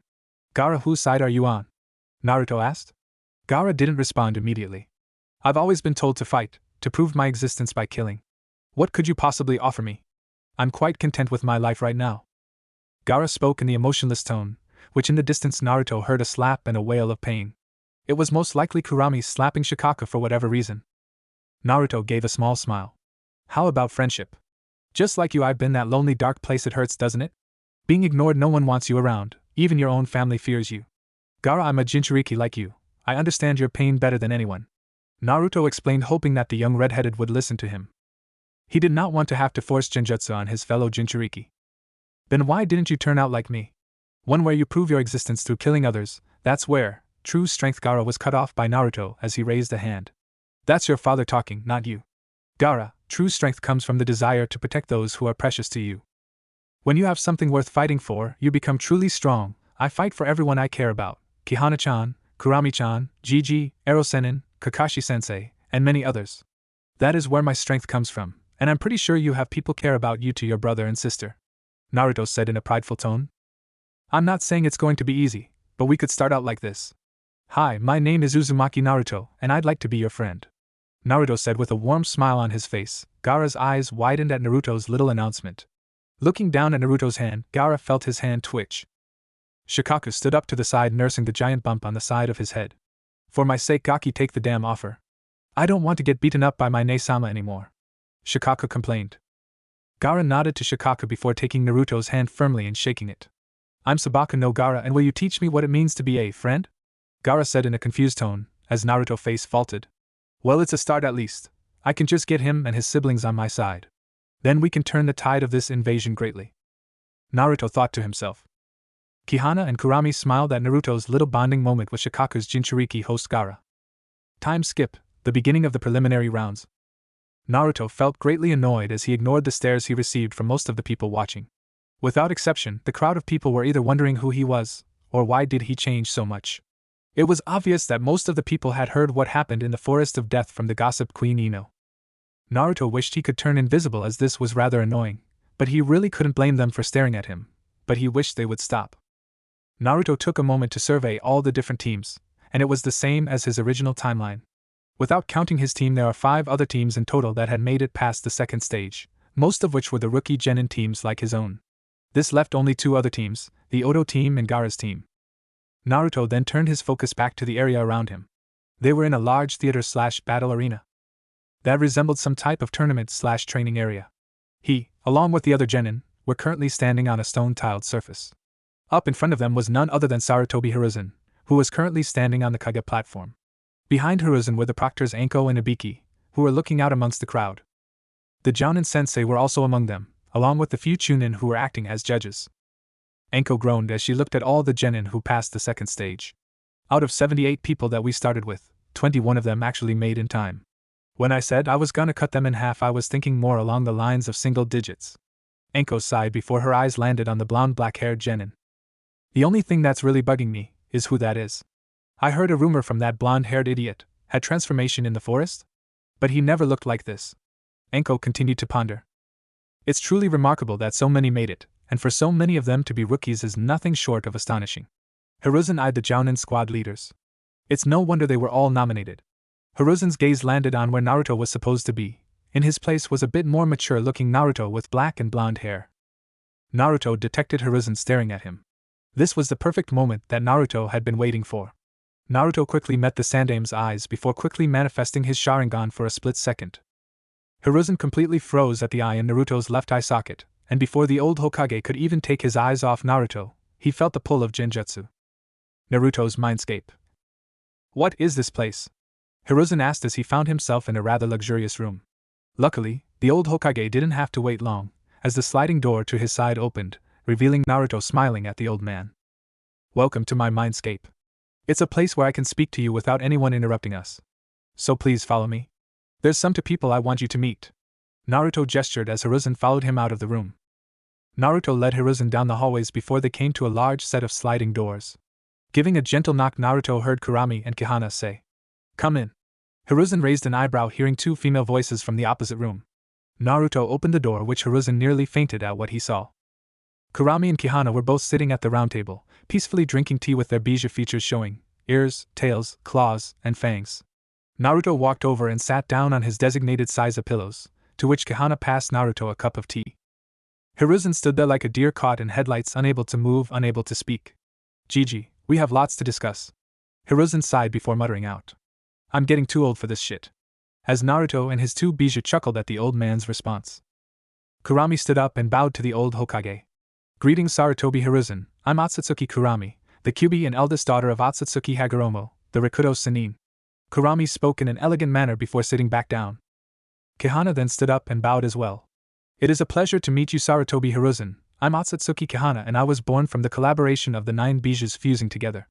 Kihana also spoke in an elegant manner before sitting back down. Hiruzen seemed completely calm as he took a sip of tea, before gently placing the cup back down the table.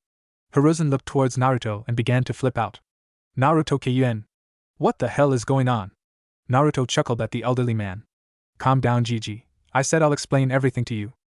Plus, I believe this would have been the best way to tell you," Naruto said while Hiruzen's eye twitched violently. "Well, start explaining." Hiruzen was not in the mood for games. He was now sitting in front of the Kyubi and most possibly the Jubi. But what baffled Hiruzen the most was why weren't they behind the cage? This meant they could corrupt Naruto much easier, or so he thought. Naruto sighed and began to explain the events leading up to Kaguya's resurrection, and how he and Sasuke had been battling her for who knows how long. This was followed by the death of Sasuke, the creation of Kahana, and his resurgence into this world. Naruto also explained about the invasion Orochimaru was planning, as well as telling Hiruzen that he befriended Gaara, Shikaku's Jinchuriki. "Naruto-kun, I will not tell a soul about this. I will treat this as a SSS rank secret punishable by death. But I can only assume that you will be telling Jiraiya about this as well." Naruto nodded. Hiruzen sighed. "And I can only assume that you already know about your parents." Naruto nodded at this. "I do not blame you for what you did, Gigi. You did what you thought was best. When Jiraiya comes, I will explain everything to him as well." Hiruzen nodded, accepting Naruto's answer before asking the question that was on his mind. "Naruto-kun, how do I get out of here, Naruto-kun?" Naruto gave an amused chuckle as he grinned before he poked Hiruzen in the forehead. Hiruzen vanished from sight as Naruto gave his goodbyes to Kihana and Kurami. Real world. Hiruzen felt his consciousness returning. Luckily, only a few seconds passed in the real world. "This is a rather interesting turn of events, for better or worse I do not know," Hiruzen thought to himself. "To everyone who made it this far, congratulations on passing the second stage of the Chunin exams," Anko said. "Listen carefully as Hokage-sama will explain how the third stage of these exams works. Before I explain the third stage of the exams to you, there's something I would like you all to know," Hiruzen said. "The true reason for these exams." That little speech seemed to catch many of the Chunin hopefuls off guard. The only one who didn't seem to be caught off guard was Naruto, as he had already heard this speech from his original timeline twice in fact, so he zoned out the Sandame for the time being. "Kurami-chan, there's something I want to ask you," Naruto asked politely. "And what might that be, Naruto?" Kurami replied almost instantly. Naruto was curious what kind of abilities she possessed, as Kurama only possessed negative emotion sensing and high-speed regeneration. What kind of abilities or powers do you have other than negative emotion sensing and high-speed regeneration? What kind of powers do your siblings have too? Naruto asked curiously. Yes, I'm also curious about that as well, Kurami-chan? Kahana added her 2 cents into the conversation. Kurami was slightly surprised by Naruto's question. You really are a strange human, are you? To answer your questions, yes. We do, each of us has our own unique abilities. So, I'm guessing that the Bijus of this world also have special abilities. What are they exactly? Naruto asked as Kahana nodded, also curious. After all, Naruto and Kahana knew very little of the Bijus in this world. Kurami tapped her chin a few times. My youngest brother Shikaku is a master of wind, earth, which allows them to manipulate sand. He's also a master of cursed seals and is able to generate extremely powerful magnetic forces. Next up is my adorable little sister Matatabi. She could generate extremely powerful and hot blue flames. She's also the Shinigami's apprentice, so she has the ability of necromancy. Kurami said. Hold on a second? Did you just say necromancy? That's like the Edo Tensei, right? Naruto asked, slightly confused. Kurami sighed. Yes, more or less the only difference is she doesn't need to sacrifice. As long as the Shinigami hasn't consumed their souls, she can revive them. Naruto nodded. So, Kami actually exist? Then again, who might judge? Naruto said as Kurami snorted in amusement. Isabu is a master of water manipulation that makes your Nidaime Hokage look like a novice, is also able to generate and manipulate coral. Son Goku can manipulate cyan fire and earth, which gives them the ability to create lava. Koko can generate steam by mixing fire and water together. Saiken can generate and produce acid and poison, as well as form bubbles out of her slime. Chomei could generate scale powder, fly, and can summon and control insects to attack with. Yuki is the only Biju able to manipulate lightning. He's also the most physically strong and an expert in swordplay, and he can also produce ink. Kurami said before taking a quick breath. It gets things dirty quickly.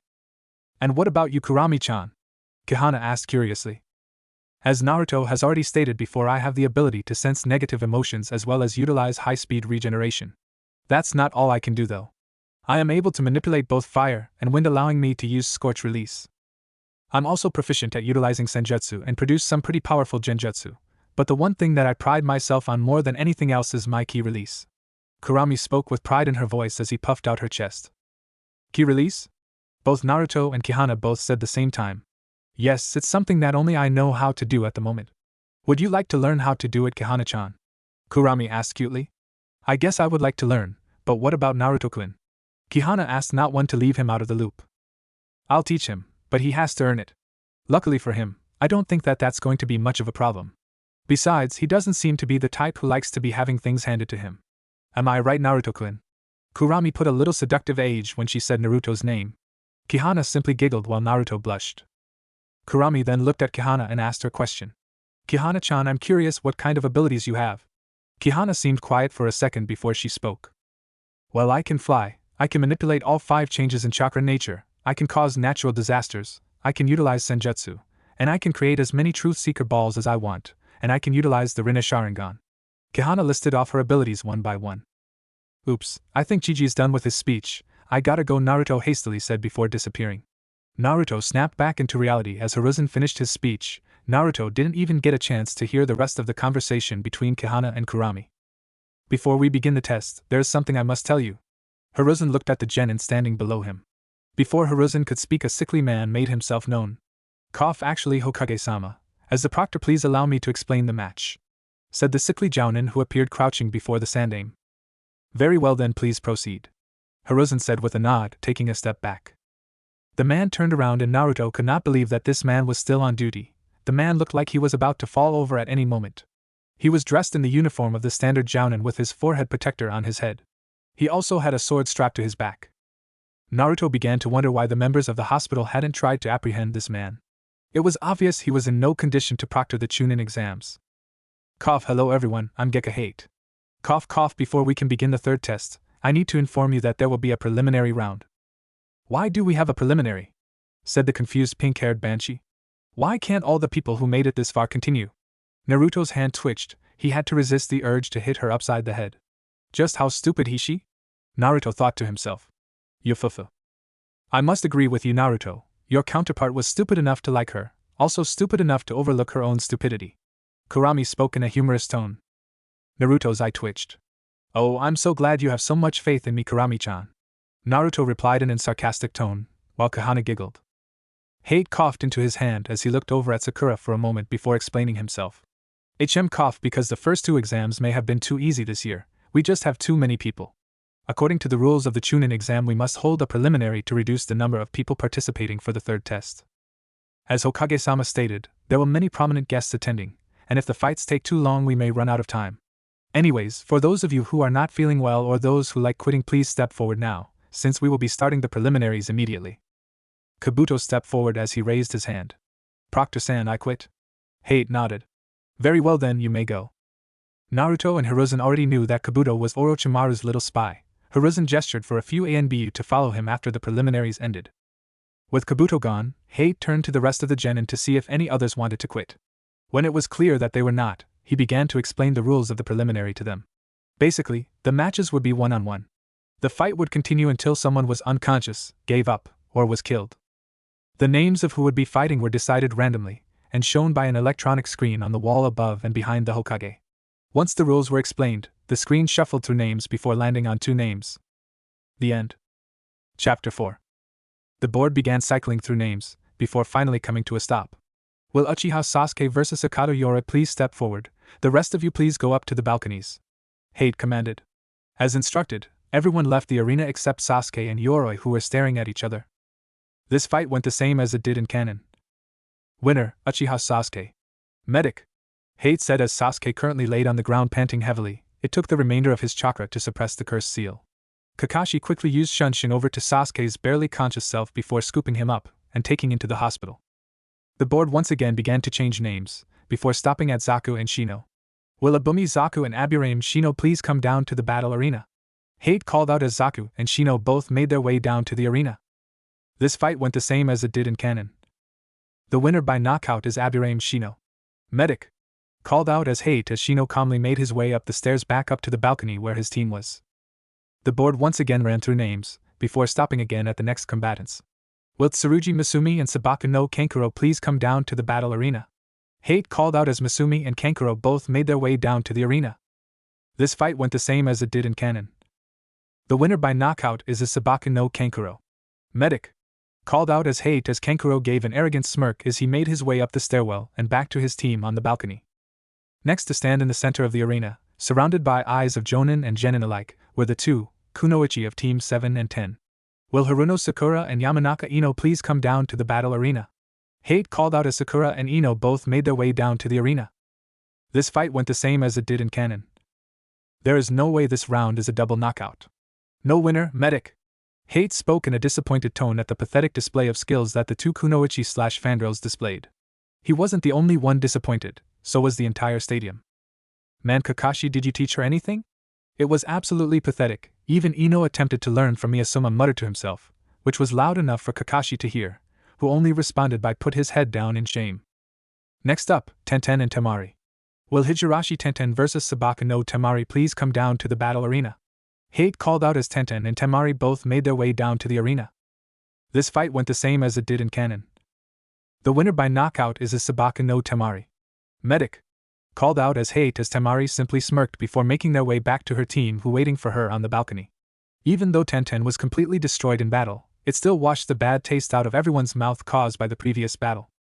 Will Naro Shikamaru and Tsuchikin please come down to the battle arena? Hate called out as Shikamaru and Kin both made their way down to the arena. This fight went the same as it did in canon. The winner by knockout is Naro Shikamaru. Medic. Called out as Hate as Shikamaru sighed before muttering troublesome as he made his way back to his team at a lazy pace. Next was the battle who everyone expected to be a landslide victory. Will Uzumaki Naruto and Hyuga Neji please come down to the battle arena? Hate called out. Naruto's eyes widened slightly. He was expecting to fight against Kiba, not Neji. Well, this was unexpected, but I guess I can knock some sense into them now. Because I probably would kill him if he hurt her again.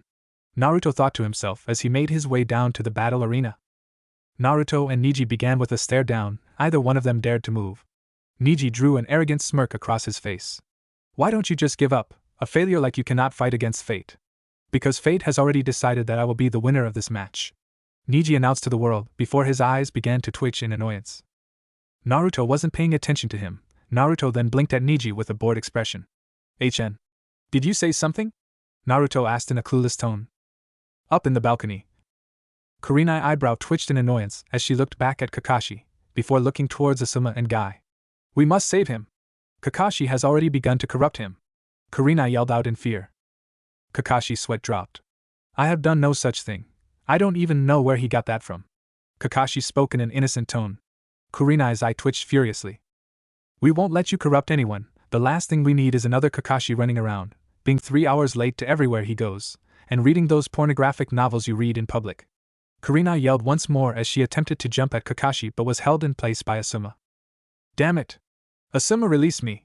The red-eyed genjutsu mistress yelled out. Not until you come down. Asuma tried to calm down his love interest, all the while Might Guy was more focused on the match. Naruto-kun seems different. Let's see how he fares against Neji. Guy thought to himself, completely ignoring everything other than the fight. At least Kakashi's oldest rival wasn't making fun of him. Down in the battle arena. You know, you talk a lot about destiny and fate, and all I hear is you asking to be shut up by someone. Try removing the kunai from your behind and lighten up. Naruto announced as some of the shinobi up on the balcony started to laugh. Neji gritted his teeth in anger. Say what you want, but you're still a failure and fate has decided me as the winner of this match. Neji roared in anger before charging at Naruto, with his byakugan blazing to life. Naruto sighed as he sidestepped Neji's first strike before tripping him. Neji hit the ground face first, and growled as he pushed himself back up. Neji, you're speaking about fate as if it's something that actually exists? Naruto said in a calm tone. Of course it exists, it's what binds us and forces us to follow the path it has set up before us. Neji growled before getting back up into another battle stance. Naruto shook his head. You are complete idiot. Why is everyone who is born into a clan full of dojutsu users always turns out to be such maniacs obsessed with random things like fate? If things don't turn out better, you could end up just like the Uchiha. Naruto declared as everyone's including Neji's eyes widened at Naruto's choice of words. Hinata on the other hand up in the balcony gained a sad look in her eyes. What did you just say? Neji growled. Naruto gave a smirk. The Hyuga and Uchiha are much closer than you would think, dangerously close if you catch my drift. Naruto spoke in a cryptic tone. Neji narrowed his eyes at the blonde-haired young man standing before him. What are you talking about? You're making no sense. How could a loser and failure like you know something like this? Neji yelled in anger and confusion. Naruto shook his head as he gave a hollow chuckle. You see, both the Hyuga and Uchiha are like brother and sister. They both came from the same clan. The Otsutsuki clan is responsible for both clans coming into existence. Naruto said before dropping into a battle stance himself. Enough talking, Neji. Allow me to show you that fate is something that people like you come up with, when you're either too weak-willed or too stupid to overcome the hardships that life dealt you. Naruto spoke. With that, both Konoha shinobi charged at each other, meeting in the middle, and immediately Naruto began throwing punches and kicks, while Neji began countering with his palm strikes. Naruto effortlessly blocked and dodged all Neji's attempts at attacks, while Neji got hit by nearly half of all the hands Naruto sent out. Neji delivered a powerful palm straight to the side of Naruto's face, which Naruto countered by ramming his fist into Neji's stomach. Neji grunted as he hunched over holding his aching stomach. Naruto then delivered a kick to the side of Neji's face. The strikes resulted in the dark brown-haired boy to roll across the ground. Neji eventually came to a stop. As he laid on his back, a shadow loomed over his face as his eyes widened, when he saw Naruto coming down with a stomp aimed directly at his head. This stomp shattered the ground, fortunately for the Hyuga prodigy, usable to dodge in time and flip onto his feet. Neji jumped backwards, creating some distance in between him and Naruto. This makes absolutely no sense. How can a failure like him overwhelm me in taijutsu, something not even Lee could do? Neji thought to himself with his eyes widened. Up in the balcony, Might Guy had a look of amazement on his face. Kakashi, my eternal rival, I had no idea you had such a star pupil. The flames of youth burned strongly in him. Guy spoke with his voice filled with approval. Kakashi, on the other hand, couldn't tear his eyes away from Naruto. This is all wrong. I know something happened to them in the Forest of Death, but this was absolutely ridiculous. His level of taijutsu is far above my own, even I couldn't take on a Hyuga single-handedly. Kakashi thought to himself. Guy, I never taught him anything like this. What you're seeing is something I've never seen before? Kakashi said in a grim tone. Asuma raised an eyebrow in confusion. So, what you're telling us is you never trained him? Asuma said with a look of disapproval on his face. Kakashi shook his head. I never said that. What I'm saying is I never taught him this level of taijutsu. Matter of fact, I didn't start teaching him taijutsu until a couple weeks ago. The only person who could have taught him this level of taijutsu would be Guy. Kakashi explained while all of the Jounin and Genin looked towards Guy. I never taught him anything, But if he would have come to me, I would have gladly helped him refine his taijutsu. Guy admitted aloud. Then how did the dobe get so good in taijutsu then? Kiba asked in a confused tone, as he watched Naruto literally dominating over Neji. I think I have an idea? Shikamaru spoke aloud. What you mean, Shikamaru? Asuma asked. Sometime before we dealt with the Odo shinobi in the Forest of Death, something must have happened in Naruto. Because when he woke up he annihilated the Odo shinobi we fought against. He had 2 different dojutsu and Sasuke claimed that he had the Sharingan. Shikamaru revealed. Asuma, Guy, Kakashi, and Kurenai's eyes widened at this. Yet it looked creepy and awesome, it made him look stronger. Choji exclaimed in an excited tone, as Asuma couldn't help but chuckle. Lee looked down at Naruto back to Neji. I look forward to fighting you in the finals, Naruto. Lee thought to himself as a smile appeared on his lips. Down on the battle arena. Neji thrusted his palm forward. Haku SHA 8 trigrams vacuum palm. Sending out a blast of air aimed for Naruto's head, who simply tilted his head to the side, dodging it completely. Naruto then turned his attention back to Neji. Are you done yet? Because this battle is starting to get very boring, I have more of a challenge cleaning my apartment than fighting with you. Naruto admitted, trying to get under the Hyuga prodigy's skin, which worked surprisingly well. Neji snarled before being down in a specific fighting stance, which caused all the Jounin, Hiruzen, Lee and Hinata's eyes to widen. Hack Rokujian SHA 8 trigrams 64 palms? They all thought in unison. Neji smirked. I hope you're ready, as I'm about to put you back in the bottom where you belong. Neji yelled as he charged forward. 2 palms. Naruto effortlessly began dodging Neji's strikes, as looked more like Naruto was dancing around him than anything else. 4 palms, 8 palms, 16 palms, 32 palms. Neji was getting more and more frustrated, as none of his attacks from landing. Hack Rokujian Sho, 8 trigrams 64 palms. Everyone up in the balcony was in absolute awe, as Naruto avoided every single strike. Now what was that you were saying about me being a failure? Naruto spoke in a joking manner. Neji growled as he reached into his ninja pouch, pulling out a kunai, twirling around his fingers before Naruto pulled out his own kunai, blocking it. Naruto then knocked the kunai into the air with his own kunai, before advancing towards the Neji. Neji jumped into the air, flipping as the heel of his foot hit the kunai, which then struck Naruto's face. Naruto retaliated by punching Neji in the face, causing the boy to stagger backwards.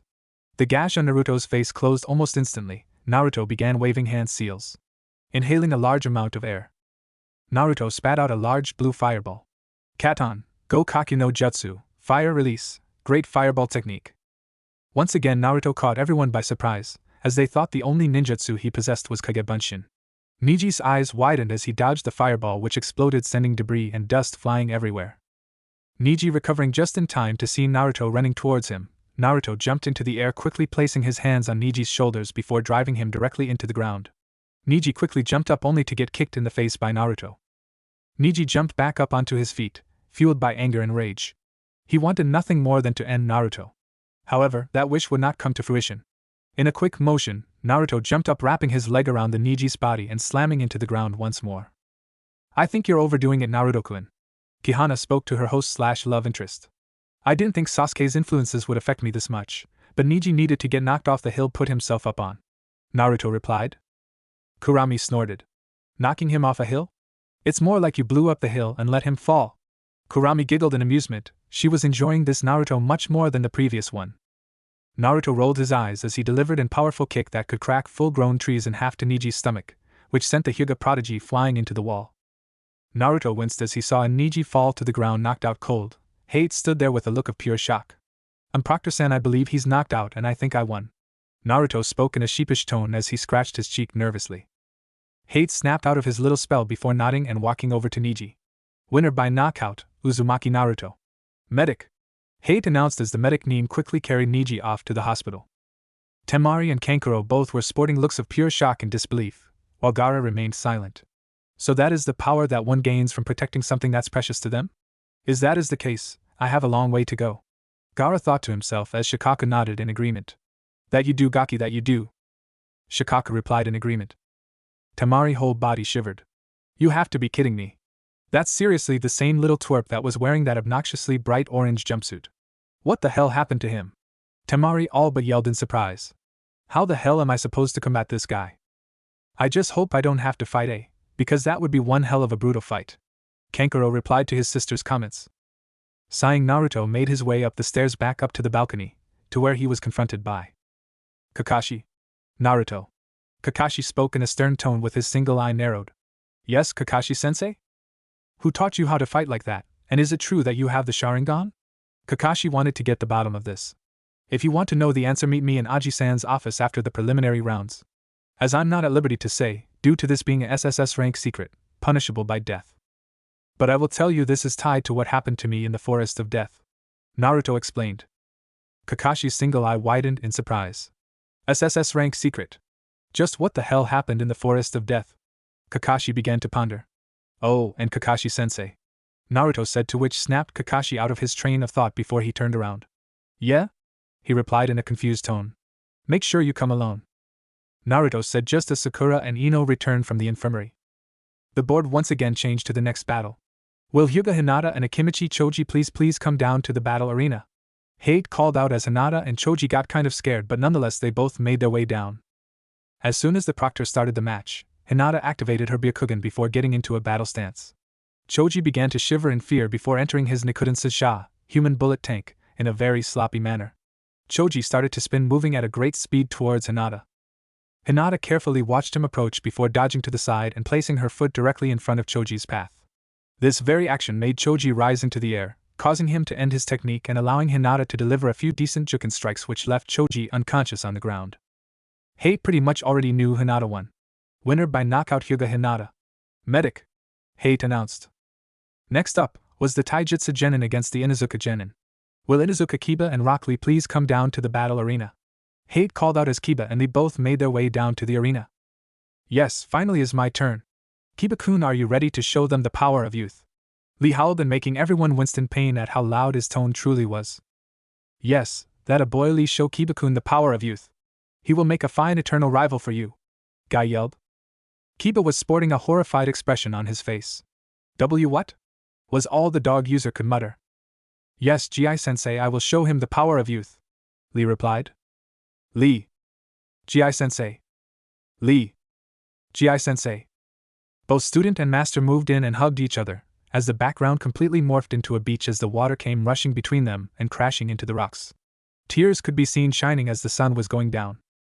Many people screamed in terror as they felt their eyes begin to burn. Kurenai was desperately trying to dispel it. Despite her best efforts, it did not work. Why? Why isn't it working? Why can't I dispel it? She thought to herself. She never had a problem dispelling genjutsu before. Hell, she was renowned for her powerful genjutsu, and is considered the strongest genjutsu user in the Leaf since Itachi left. Fortunately, before anyone could do anything drastic such as commit seppuku to save themselves from the horror of being exposed to the horrifying sunset genjutsu that was created from the two hugging and clones. A bolt of power chaotic blue lightning forced the two to separate. Everyone turned around and saw Naruto with sparks of electricity dancing around his hand, while his index finger was still smoking from the lightning-based attack, glaring at the pair with an extremely annoyed expression. If you two could please not do that while we're in the middle of the preliminary rounds, I'd be thankful, Naruto requested, unaware of Kahana and Kurami, who was blushing at Naruto, for many reasons: power, authority, seriousness, etc. To prove how serious he was, his entire hand glue in that blue-tinted electric aura. So please don't hurt anyone else's eyes anymore, Naruto said, receiving two fearful nods from the self-proclaimed green and blue beasts of Konoha. Naruto lowered his hand as he smiled, before noticing everyone was staring at him. Why are you all staring at me like that? Naruto said as everyone quickly looked away from him besides Hiruzen and Kakashi, who sent him a thankfully glances. Is this the power he awakened during the second stage of the Chunin exams? Kakashi wondered to himself. It would be best if I didn't tell Sasuke about this, mainly for his safety. Little arrogant bastard believes he is entitled to everything. What happened to you, Naruto-kun? You weren't ever like this before? Hinata thought to herself in a frightened manner. Jesus Christ. I'm glad I won't have to fight him. Temari, Kankuro, Kiba all thought in unison. Ka-chan was right, Naruto Baka is a monster. Everyone's favorite pink-haired banshee thought to herself. Heh. Looks like my Ne-sama Jinchuriki is stronger than I thought? Cuckoo. Well, Gaki, you really got your work cut out for you. I suggest you take his advice, and train with him when you get the chance. Shikaku advised his Jinchuriki. Yes, I agree. It's what I have to do if I want to protect those who are precious to me. I'm going to need your power in order to do so, Gaara replied. Wow, Nar, you've impressed me quite a bit. Maybe after these preliminaries over, I can give you head. Kurami purred in a seductive tone. Naruto mentally choked on his spit. What was that? He replied as his cheeks were dusted red. Kihana, on the other hand, was blushing as well. Kurami-chan, please don't joke around like that. Suki spoke, believing that her fellow bijou always joking. Who said anything about me joking around, Kihana-chan? Or maybe Naruto would prefer watching some Yuri action instead? Kurami giggled out as she saw Kihana's nose began to bleed. Naruto, on the other hand, his face now rivaled that of Hinata's. Please, can we discuss this at another time? Naruto said before cutting the connection, so he can concentrate on watching. Down on the battle arena. You bushy-eyebrowed freak. Get ready for the beating of your life. Kiba howled in a taunting manner, while Akamaru gave a small bark. Kiba's taunt did not faze Lee in the slightest as he took a fighting stance. Do not worry, Kiba-kun. I will fight with everything I got, so that my flames of youth shall burn brightly. Lee responded with complete confidence. Hei backed away from the two genin, as Lee charged at the Inuzuka and Niken, at an incredible speed that left them in shock. Thanks to Kiba's advanced senses and reaction speed, he manages to block the kick with both his arms, although he was forced back a few meters. Kiba grunted in pain as he felt the bones in his arms crack from the force of impact. Ack. Mother! What the hell your legs made out of? Kiba yelled as his arms throbbed with pain. Lee was still in the same pose before lowering his leg and retook his fighting stance. Most excellent reflexes, Kiba-kun. To answer your second question, I train hard so that I can break the strongest trees and hardest stones I can find within Konoha's walls. The bowl-cut spandex-wearing shinobi praised Kiba. Kiba took a step back as the pain in his arms finally subsided. I've seriously underestimated him. Looks like I have no choice, Akamaru. Kiba announced while Akamaru barked in agreement, reaching into his ninja pouch, pulling out 2 small brown pills. Up in the balcony. So, he's gone with that already? Should be an interesting match? Naruto thought to himself. You're only saying that because you don't have to fight him. But then again, if you did fight them now, you would annihilate him. Kurami answered in a bored tone. That's mean, Kurami. Could you be a little bit nicer? Naruto asked. And why should I? Humans see me and my kind as nothing more than power sources. Well, maybe not you, but everyone else does. Until I'm proven wrong, I'm not going to change even for you. Kurami harshly replied. HN. So stubborn, I guess I have to beat some sense into you later. Replied Naruto, eye twitching. Kihana simply ignoring Naruto and Kurami's bickering, as she focused on the match. I hope Kiba-san wins. She thought herself as she was a wolf, and she wanted the Inuzuka to win. Those are soldier pills. What could he possibly be planning? Kakashi thought aloud. Sakura turned towards her sensei and raised an eyebrow. Soldier pills? The pink-haired banshee questioned curiously. Soldier pills are a special medicine that can restore and amplify a shinobi's chakra and stamina. Quite a few shinobi have them in case they're running low on chakra. Asuma answered. Wait, isn't that cheating? Sakura asked in a confused tone as she saw Kiba giving one of the pills to Akamaru.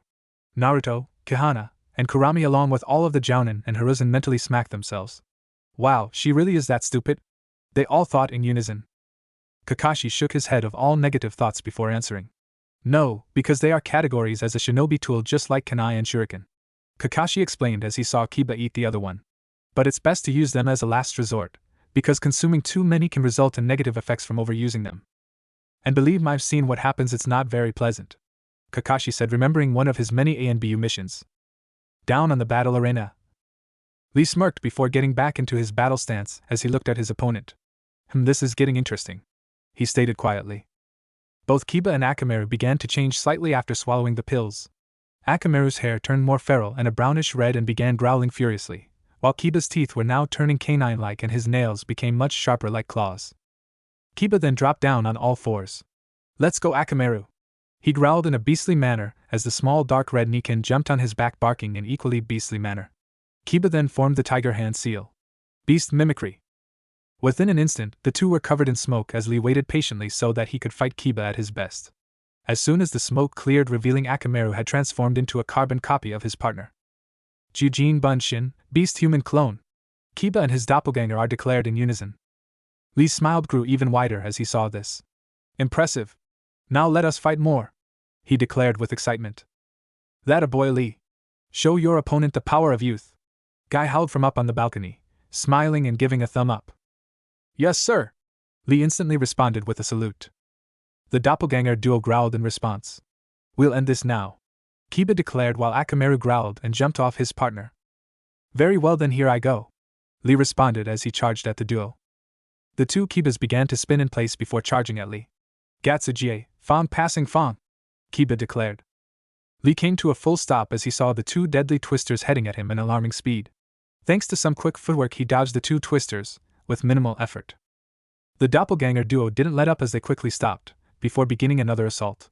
They combined their two twisters into one large one, trying their best to minimize the space the bull-cut spandex-wearing genin could use to dodge. "You're done for now, you bushy-eyebrowed freak," Kiba declared loudly. Unfortunately for the doppelganger duo, they were proven wrong as Lee jumped into the air before they could even contact him. Once in the air, Lee came down with a devastating dive kick towards Kiba's back. This caused the young Inuzuka to hack up blood as he impacted the ground from the tremendous force. This surprise attack left Kiba in an unconscious state, as Akamaru reverted back to his normal form before running towards his unconscious partner with concern. "Do not worry, Akamaru-san. I only struck him to knock him out," Lee spoke in a calm manner while taking a few deep breaths. Hate walked towards the Inuzuka and saw that he was indeed unconscious. "The winner by knockout, Rock Lee. Medic," he declared while pointing at said boy. Next was Gaara's first battle in that section of the exams.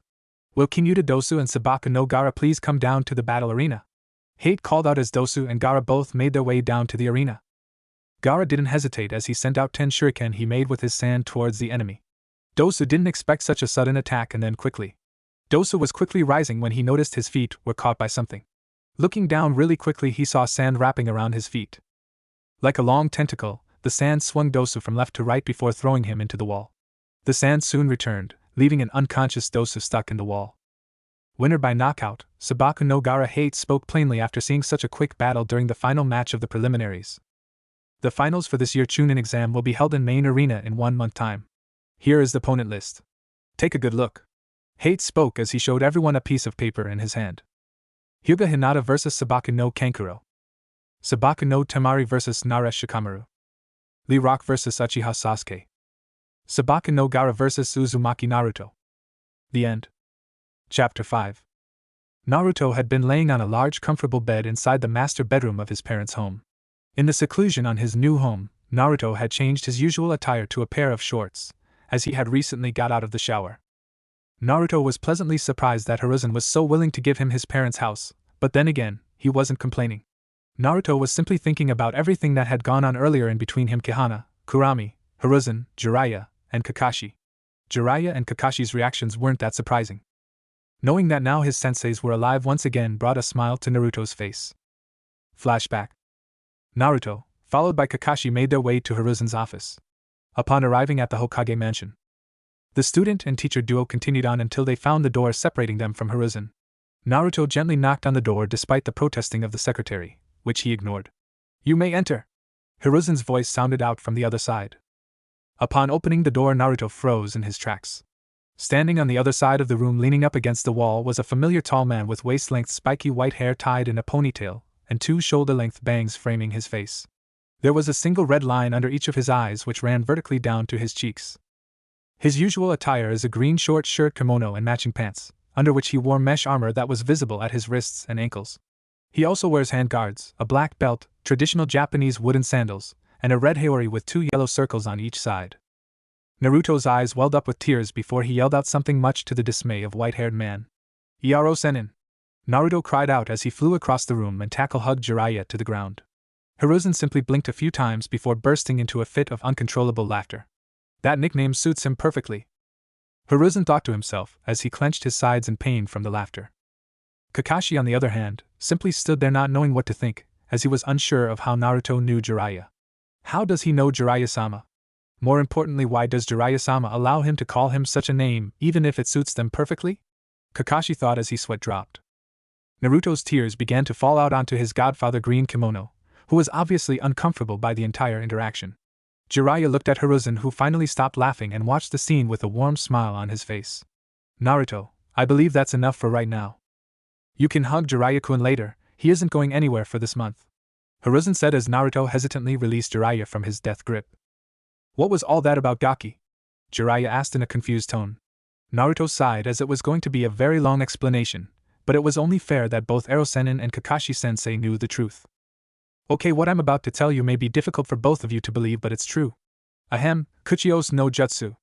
Naruto howled at the end before slamming his hand down to the ground. Within seconds, 2 clouds of smoke appeared in the room before dissipating, revealing 2 beautiful women with animal-like features. The first woman had red hair and 9 tails, the second woman had black hair and 10 tails. Jiraiya and Kakashi's eyes widened in pure fear and surprise.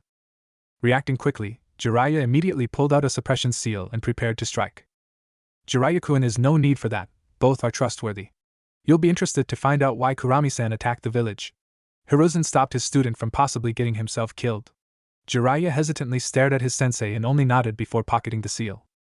Naruto sighed before introducing the two women standing on either side of him. This is Otsutsuki Kurami, and the black-haired beauty to my left is Otsutsuki Kahana. We have a lot to discuss, and what I must tell you is nothing but the truth. So please hold your questions until I'm done explaining. Naruto warned before he went to the lengthy explanation about the Akatsuki, Fourth Great Ninja War, the Jubi, Obito and Madara, his and Sasuke's battle against Kaguya, and his resurgence into this world. After Naruto finished his tale of sorts, he looked at the facial expressions of Jiraiya and Kakashi. Jiraiya had a look of pure shock, anger, disappointment, and regret, while Kakashi sported a look of regret, sadness, betrayal, and disappointment. Hiruzen decided to speak up. I believe we should prepare for this invasion. It would be better to be safe than sorry. The old Hokage spoke in a very serious tone, which brought Jiraiya and Kakashi both out of their funk. Sighing heavily, Jiraiya nodded in agreement. I guess you're right, sensei. So Nagato was still alive, why would he turn out like this? Naruto answered immediately. In my original timeline, it was Kaguya who is to blame for everything, but in this world, I'm not completely sure. Because from what Kurami-chan told me she wasn't that strong, so something else is at work here. Naruto said in a serious tone. But I can only assume that the masked man could still be Obito, but he could be a different man for all we know. Kakashi simply put his head down in shame. This is all my fault. I couldn't protect Rin, and now all my failure is coming back to bite me on the ass. Kakashi thought to himself in a depressed manner. Kurami, Kahana, and Naruto all sensed Kakashi's depression. Pervy Cyclops, you are not the one to blame for what happened. So stop beating yourself up, and start focusing on the here and now. Kurami spoke in an uncaring blunt tone. Kakashi, on the other hand, looked at the Kyuubi woman before him before nodding slightly. So, I died in your timeline, huh? Well, I don't know whether I should feel prideful or disappointed that it took my student Nagato, the rinnegan wielder, to kill me, Jiraiya said with a serious expression on his face. Kakashi then asked Naruto something that had been bugging him since Naruto's match against Neji. Naruto, you said you gained not only Obito's Sharingan, but also Sasuke's Rikudo chakra plus one of Kaguya's byakugan? Kakashi asked curiously. Instead of answering, Naruto simply closed his eyes before opening them again. His left eye was a 3-tomo Sharingan, while his right eye was the byakugan. Hearing about Naruto having a dojutsu is one thing, but seeing is another. Hiruzen had already seen Naruto's Sharingan, but he hadn't seen Naruto's byakugan yet. Naruto's left eye unconsciously changed the 3-tomo changed into 3 stretched triangles evenly spaced around the pupil that each curve at the top around the eye to form a circle, making it like a pinwheel. It only lasted an instant, but Hiruzen and Jiraiya both caught, but Naruto and Kakashi seemed to be unaware of the change. Obito's Mangekyo Sharingan combined with Sasuke's Tomo Rinnegan, and that's my left eye. But because I'm in my younger body, a lot of my abilities, like my Mangekyo Tomo Rinnegan, Tenseigan, and Rikudo chakra have been sealed up in my body. Kahana-chan said I have to do a ton of physical training before I can use them again. Narrowing his eyes, Jiraiya looked towards his future and past student. The Mangekyo Sharingan, from what I understand, is achieved through unbelievable emotional trauma, such as loss of a loved one or close friend. But then again, Obito gave him his eyes, and something probably horrific awakened it prior to giving it to Naruto. Hiruzen thought to himself. The Gaki is that powerful, and the stuff he told us is true. Once he reawakens the Rinnegan, he'll be an absolute monster with the aid of the Jubi and Kyuubi. The question is, how should I go about his training? I was planning on having them sign the Toad contract. But with the Mangekyo most likely reawakening soon, I'm going to have to focus on that and push back the summoning to later. Jiraiya thought to himself. Hiruzen cleared his throat, gaining everyone's attention. Naruto-kun, I believe your Mangekyo Sharingan is already reawakening, and I'm going to have Jiraiya-kun help you master it by the finals. As for your byakugan, I'll wait until the Chunin exams are over before I speak to Hayashi about this. I don't think you're too much of a problem, but the elders of the Hyuga may have a problem, Hiruzen said with a frown. I guess I could always tell them that I'm a descendant of the Otsutsuki clan, since I'm the reincarnation of Rikudo Sennin's second son Otsutsuki Ashura, Naruto said as Hiruzen nodded. That should work, Naruto-kun, but until I speak with Hayashi, try not to use for byakugan too much, Hiruzen advised as Naruto nodded. Kakashi now sporting a disappointed look as the council was forcing him to train Sasuke. Damn the civilian council, they're completely fine with me training the Uchiha kid, but if they knew how powerful Naruto was, they'd try to have them executed. Like hell am I going to let them do that? Kakashi mentally growled to himself. Kihana smiled warmly as she saw Naruto and Jiraiya talking to each other. You gonna accomplish great things, Naruto-kun. I just know you will. Kihana thought herself. Hiruzen smiled before he got up from his desk and walked over to Minato's picture, performing. On one hand, Tiger Seal 3 scrolls popped out. Naruto-kun, these are your inheritance. The red one is from Kushina, the yellow one is from Minato. And the blue one holds your inheritance as well as the key to your parents' house. Hiruzen handed the 3 scrolls to Naruto, who was sporting a look of pure disbelief. Wait, you're just giving them to me right now? Hiruzen nodded as Naruto could feel more emotions coming to the surface before he hugged the old Hokage to the ground despite his protesting. Flashback end. Naruto smiled at his most recent memories. Having his perverted godfather back brought a warm smile to his face. Now that he had them back, Naruto wouldn't let Jiraiya die this time. He would protect everyone. Unfortunately, Naruto was brought out of his train of thought as a cloud of smoke appeared in his room. Naruto quickly glanced at it as he saw a familiar redhead standing there staring at him. Kurami-chan? What are you doing here? Not that I'm complaining. Naruto asked in a curious tone. Said Vixen slowly advanced towards Naruto. My, Naruto-kun, you're growing quite quickly. You didn't even have to do much for your Mangekyo Sharingan to come back. Of course, you'll have to wait a little longer, but once it's back you have the powers of Amaterasu, Kamui short and long, and Amenote Jikara. Not even to mention your Rikudo Chakra and Tensigen. Yeah, I'm starting to think that maybe I shouldn't ever use those, at least for a long time. And why would that be? Because otherwise there'd be no challenge. Even Madara wouldn't be able to do much if I went 100%. Every battle would be over from the get-go. Indeed, you did take out the godly Kaguya of your world, but with that much power you could guarantee safety to all the people you love. I guess you're right, but I think I might limit myself to what I use against who. Sounds like a plan. But you'll have to use a ton of your power to defeat me, of course. I won't be holding back at that time. Kurami spoke with a creepy smile across her face. Don't worry, Kurami-chan. I will make sure to give you hell in battle. The 13-year-old boy promised the centuries-old demon fox. Time skip, training field.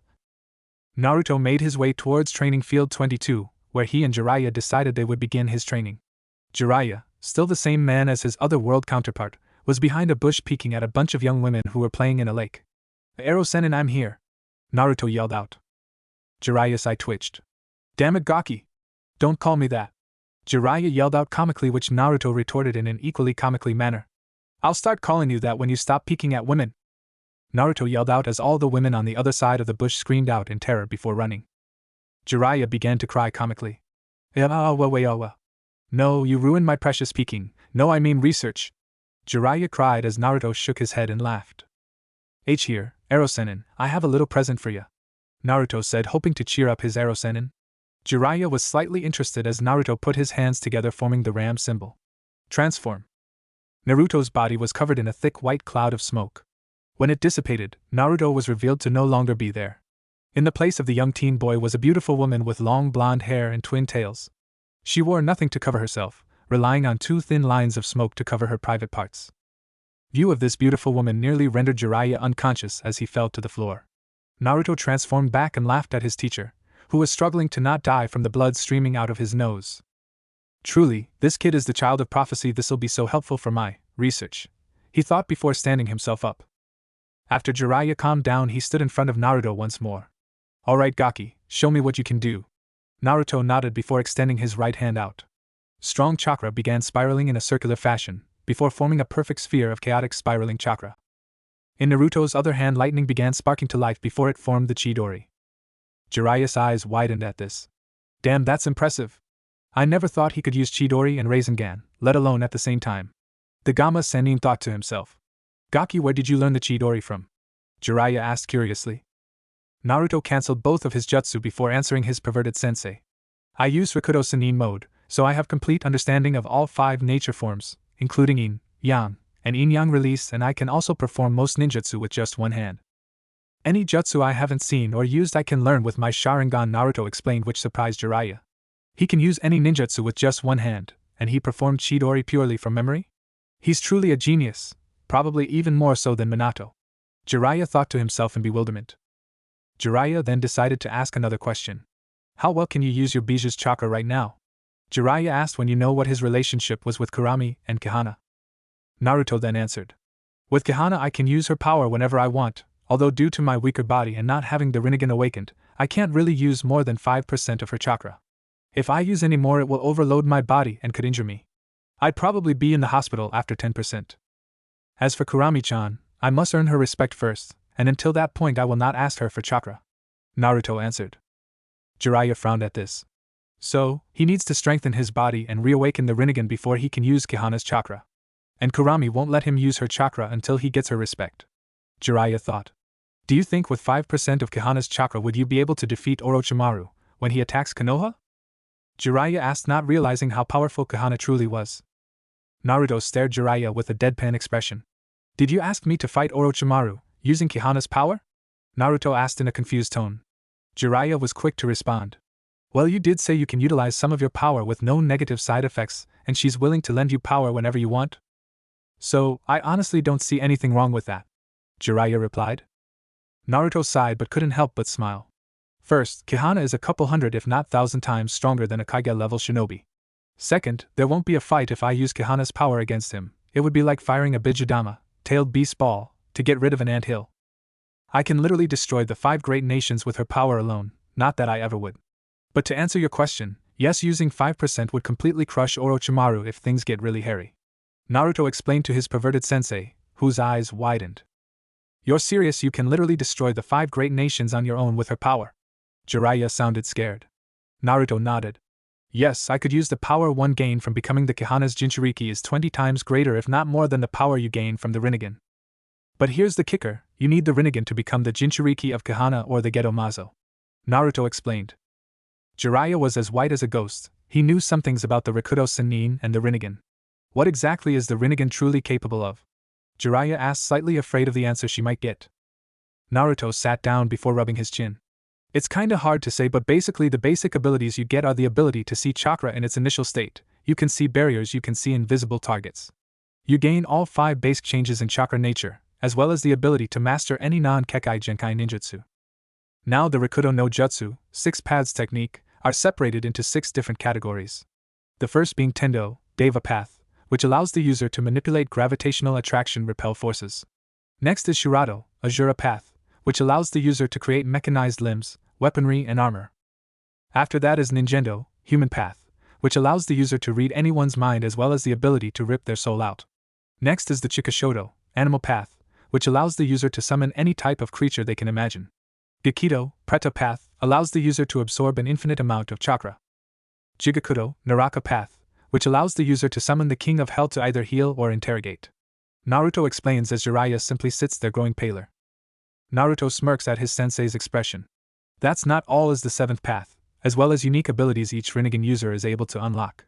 The Gedo, Outer Path, is the strongest path, which grants the user the ability to control the realms of life and death. Naruto took a quick breath after explaining all of this to Jiraiya, all the information Kihana just relayed over to him. Jiraiya did not move a muscle, he didn't even speak, he simply stared at Naruto as if he was gathering Senjutsu chakra, as he was now paper white. Hell, with those eyes of yours you should be virtually unstoppable even without Tentail's Jinchuriki mode, Jiraiya said as he couldn't believe the power of the rinnegan. Any user would be nearly unstoppable. Naruto smirked. Do you want to know what kind of powers I gained from Kihana? Naruto said as Jiraiya shook his head. No, I'm good for right now, you can tell me later. I'm still trying to wrap my head around what the rinnegan can do, Jiraiya said before standing up. Now, Naruto, what I'm going to focus on is helping you reawaken and gain control over your Mangekyo Sharingan. As you said, once you master the Mangekyo, the rinnegan will awaken soon after. The sooner that happens, the sooner we can deal with the Akatsuki. Because to be completely honest, I do not want the 4th Great Shinobi War to happen. I've already seen the aftermath of one of them, and I can't bear to see more. Jiraiya explained with his arms crossed underneath his chest. Naruto stood up with determination in his eyes. Of course, now, let's get started, Jiraiya-sensei, Naruto declared as Jiraiya grinned as both student and master got into fighting stances. Your first task is activating it. Then using it to track my attacks. I'll be using Sennin mode as well. Yes. The end. Chapter 6. Konoha Stadium. Everyone had arrived just outside of the Konoha Stadium, and quickly made their way inside. The stadium itself was packed full of daimyo, important businessmen and shinobi from other villages who came to watch the momentous occasion. After all, the Chunin exams were where one could find the best throughout the elemental nations. The Kage box was located above the audience, giving those within a vantage point to watch the matches. They were the judges, so they needed to evaluate properly the contestants. At that moment, There was only one Kage sitting within the Kage box.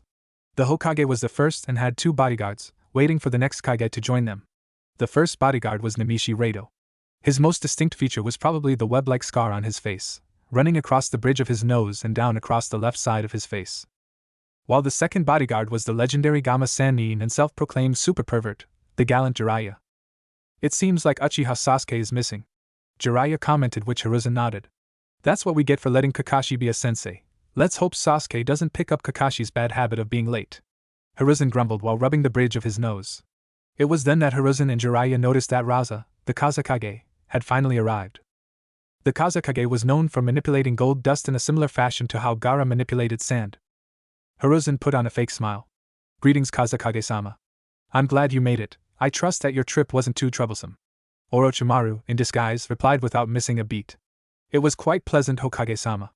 It was quite enjoyable to be able to leave Sunagakure and come and visit Konoha. Plus, you aren't a young man anymore, and it would be best not to make you travel long distances. Jiraiya snorted in amusement as Hiruzen's eye twitched.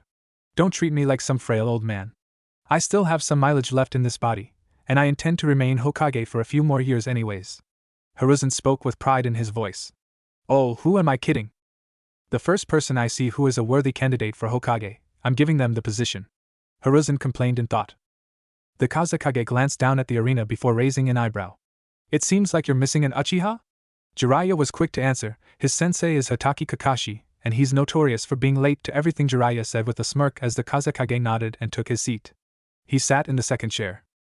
Now, shall we begin? The Hokage asked as the disguised Orochimaru nodded. Hiruzen stood up and went to the edge of the balcony, using chakra to amplify his voice. Welcome, ladies and gentlemen, to this year's Chunin exams finals. This year we have many talented genin from Konoha and Suna. Now, without further ado, let us begin the matches. Hiruzen concluded as the crowds cheered. With crowd.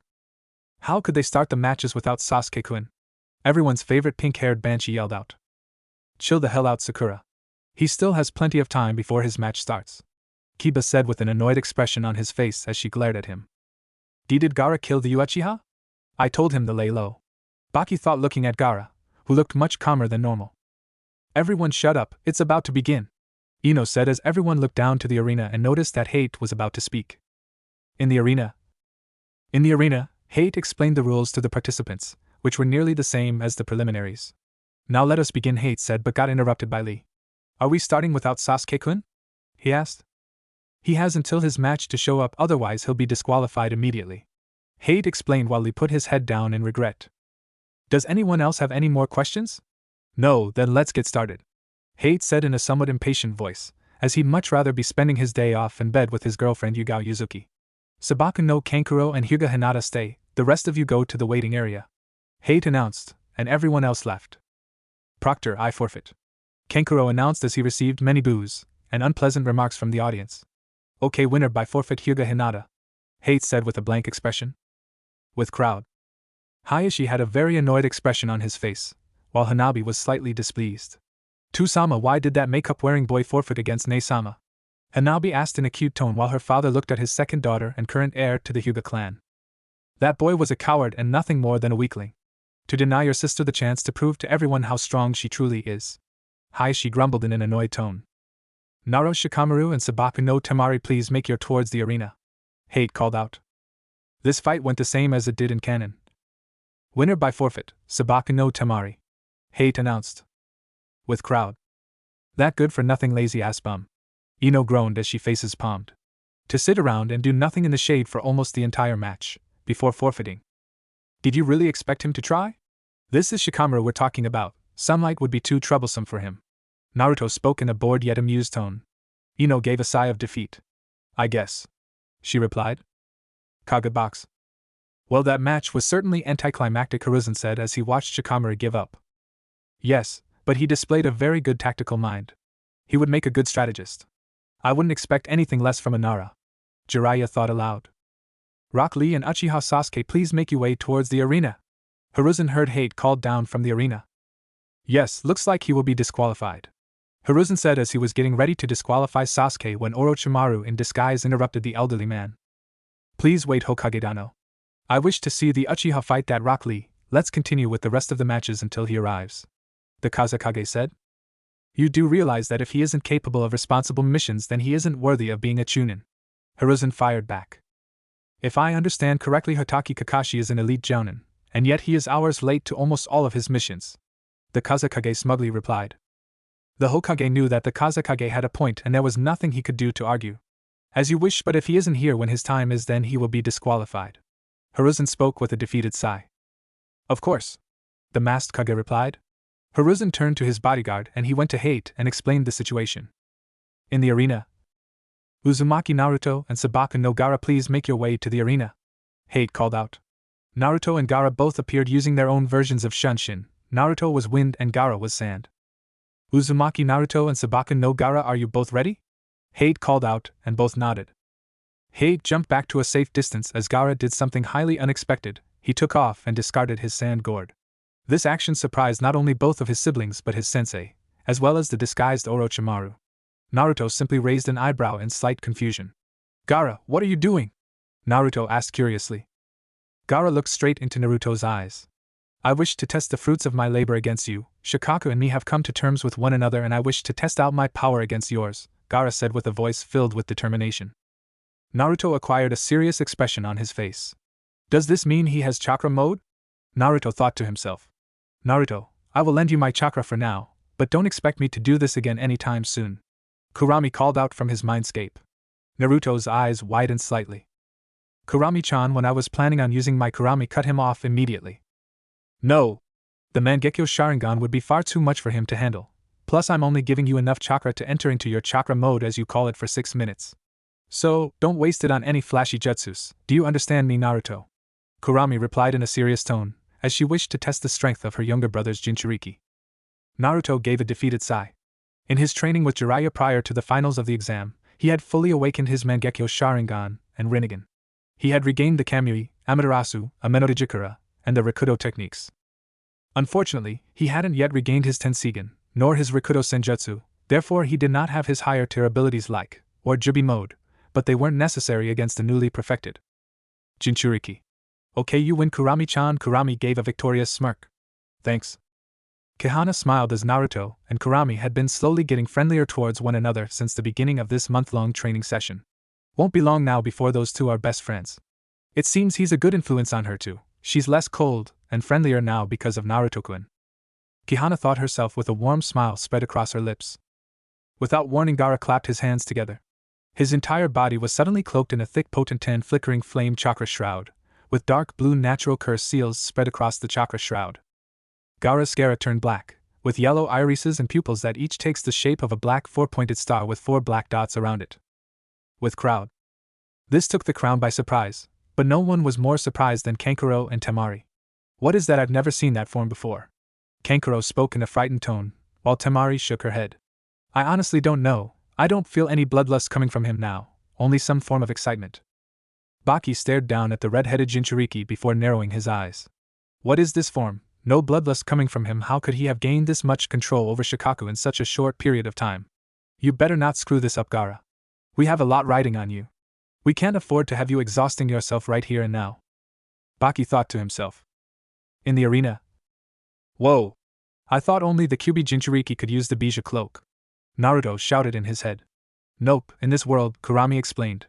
All Jinchuriki can enter into Bija chakra mode. Though I doubt he's as strong as you were when you used the incomplete Kyuubi chakra mode. Naruto had a smile on his face. So, this is your Bija mode. It feels a lot better than that berserk form you had, doesn't it? Naruto said as Gaara nodded. Yes, it does, and it's thanks to you that I was able to obtain this form. Garner announced, much to the surprise of his siblings and sensei. Naruto also clapped his hands together, before he was cloaked in a golden flickering flame chakra shroud. His entire body was covered in a bright yellow cloak of chakra that flowed out like a cape or coat. His pupils morphed into vertical slits befitting of a fox. To the spectators, he appeared to look similar to a certain war hero of theirs, as much as they wished to deny. Naruto crouched down, leaning forward slightly. You ready, Gaara? Naruto called out as Gaara nodded as a single bead of sweat made its way across his forehead. Yes, I am ready. Both Jinchuriki vanished from sight, before meeting in the middle, clashing, creating a shockwave that tore the ground apart. They proceeded to vanish again and clashing in a different place within the arena. Their movements became faster and faster, as it appeared that 2 orbs of flickering flame chakra were buzzing around the arena, clashing with one another. Every shockwave caused rubble and dust flying to the air. The display of speed and power was incredible. Easily matching, if not surpassing, most jounin in both speed and strength, leaving most of the spectators in awe. Naruto quickly jumped back, creating some distance as he created a futon, mini raisin shuriken, before throwing it directly at Gaara, who blocked by creating a wall of sand. The explosion took up half of the arena. The pure force from this explosion knocked most of the spectators out of their seats. Kaga box. Hiruzen and Jiraiya both felt a shockwave enforced from Naruto's raisin shuriken. So, he did complete the Rasengan after all. He is a strong affiliation for Win 2. Perhaps you'll be taking my hat sooner than expected, Naruto-kun.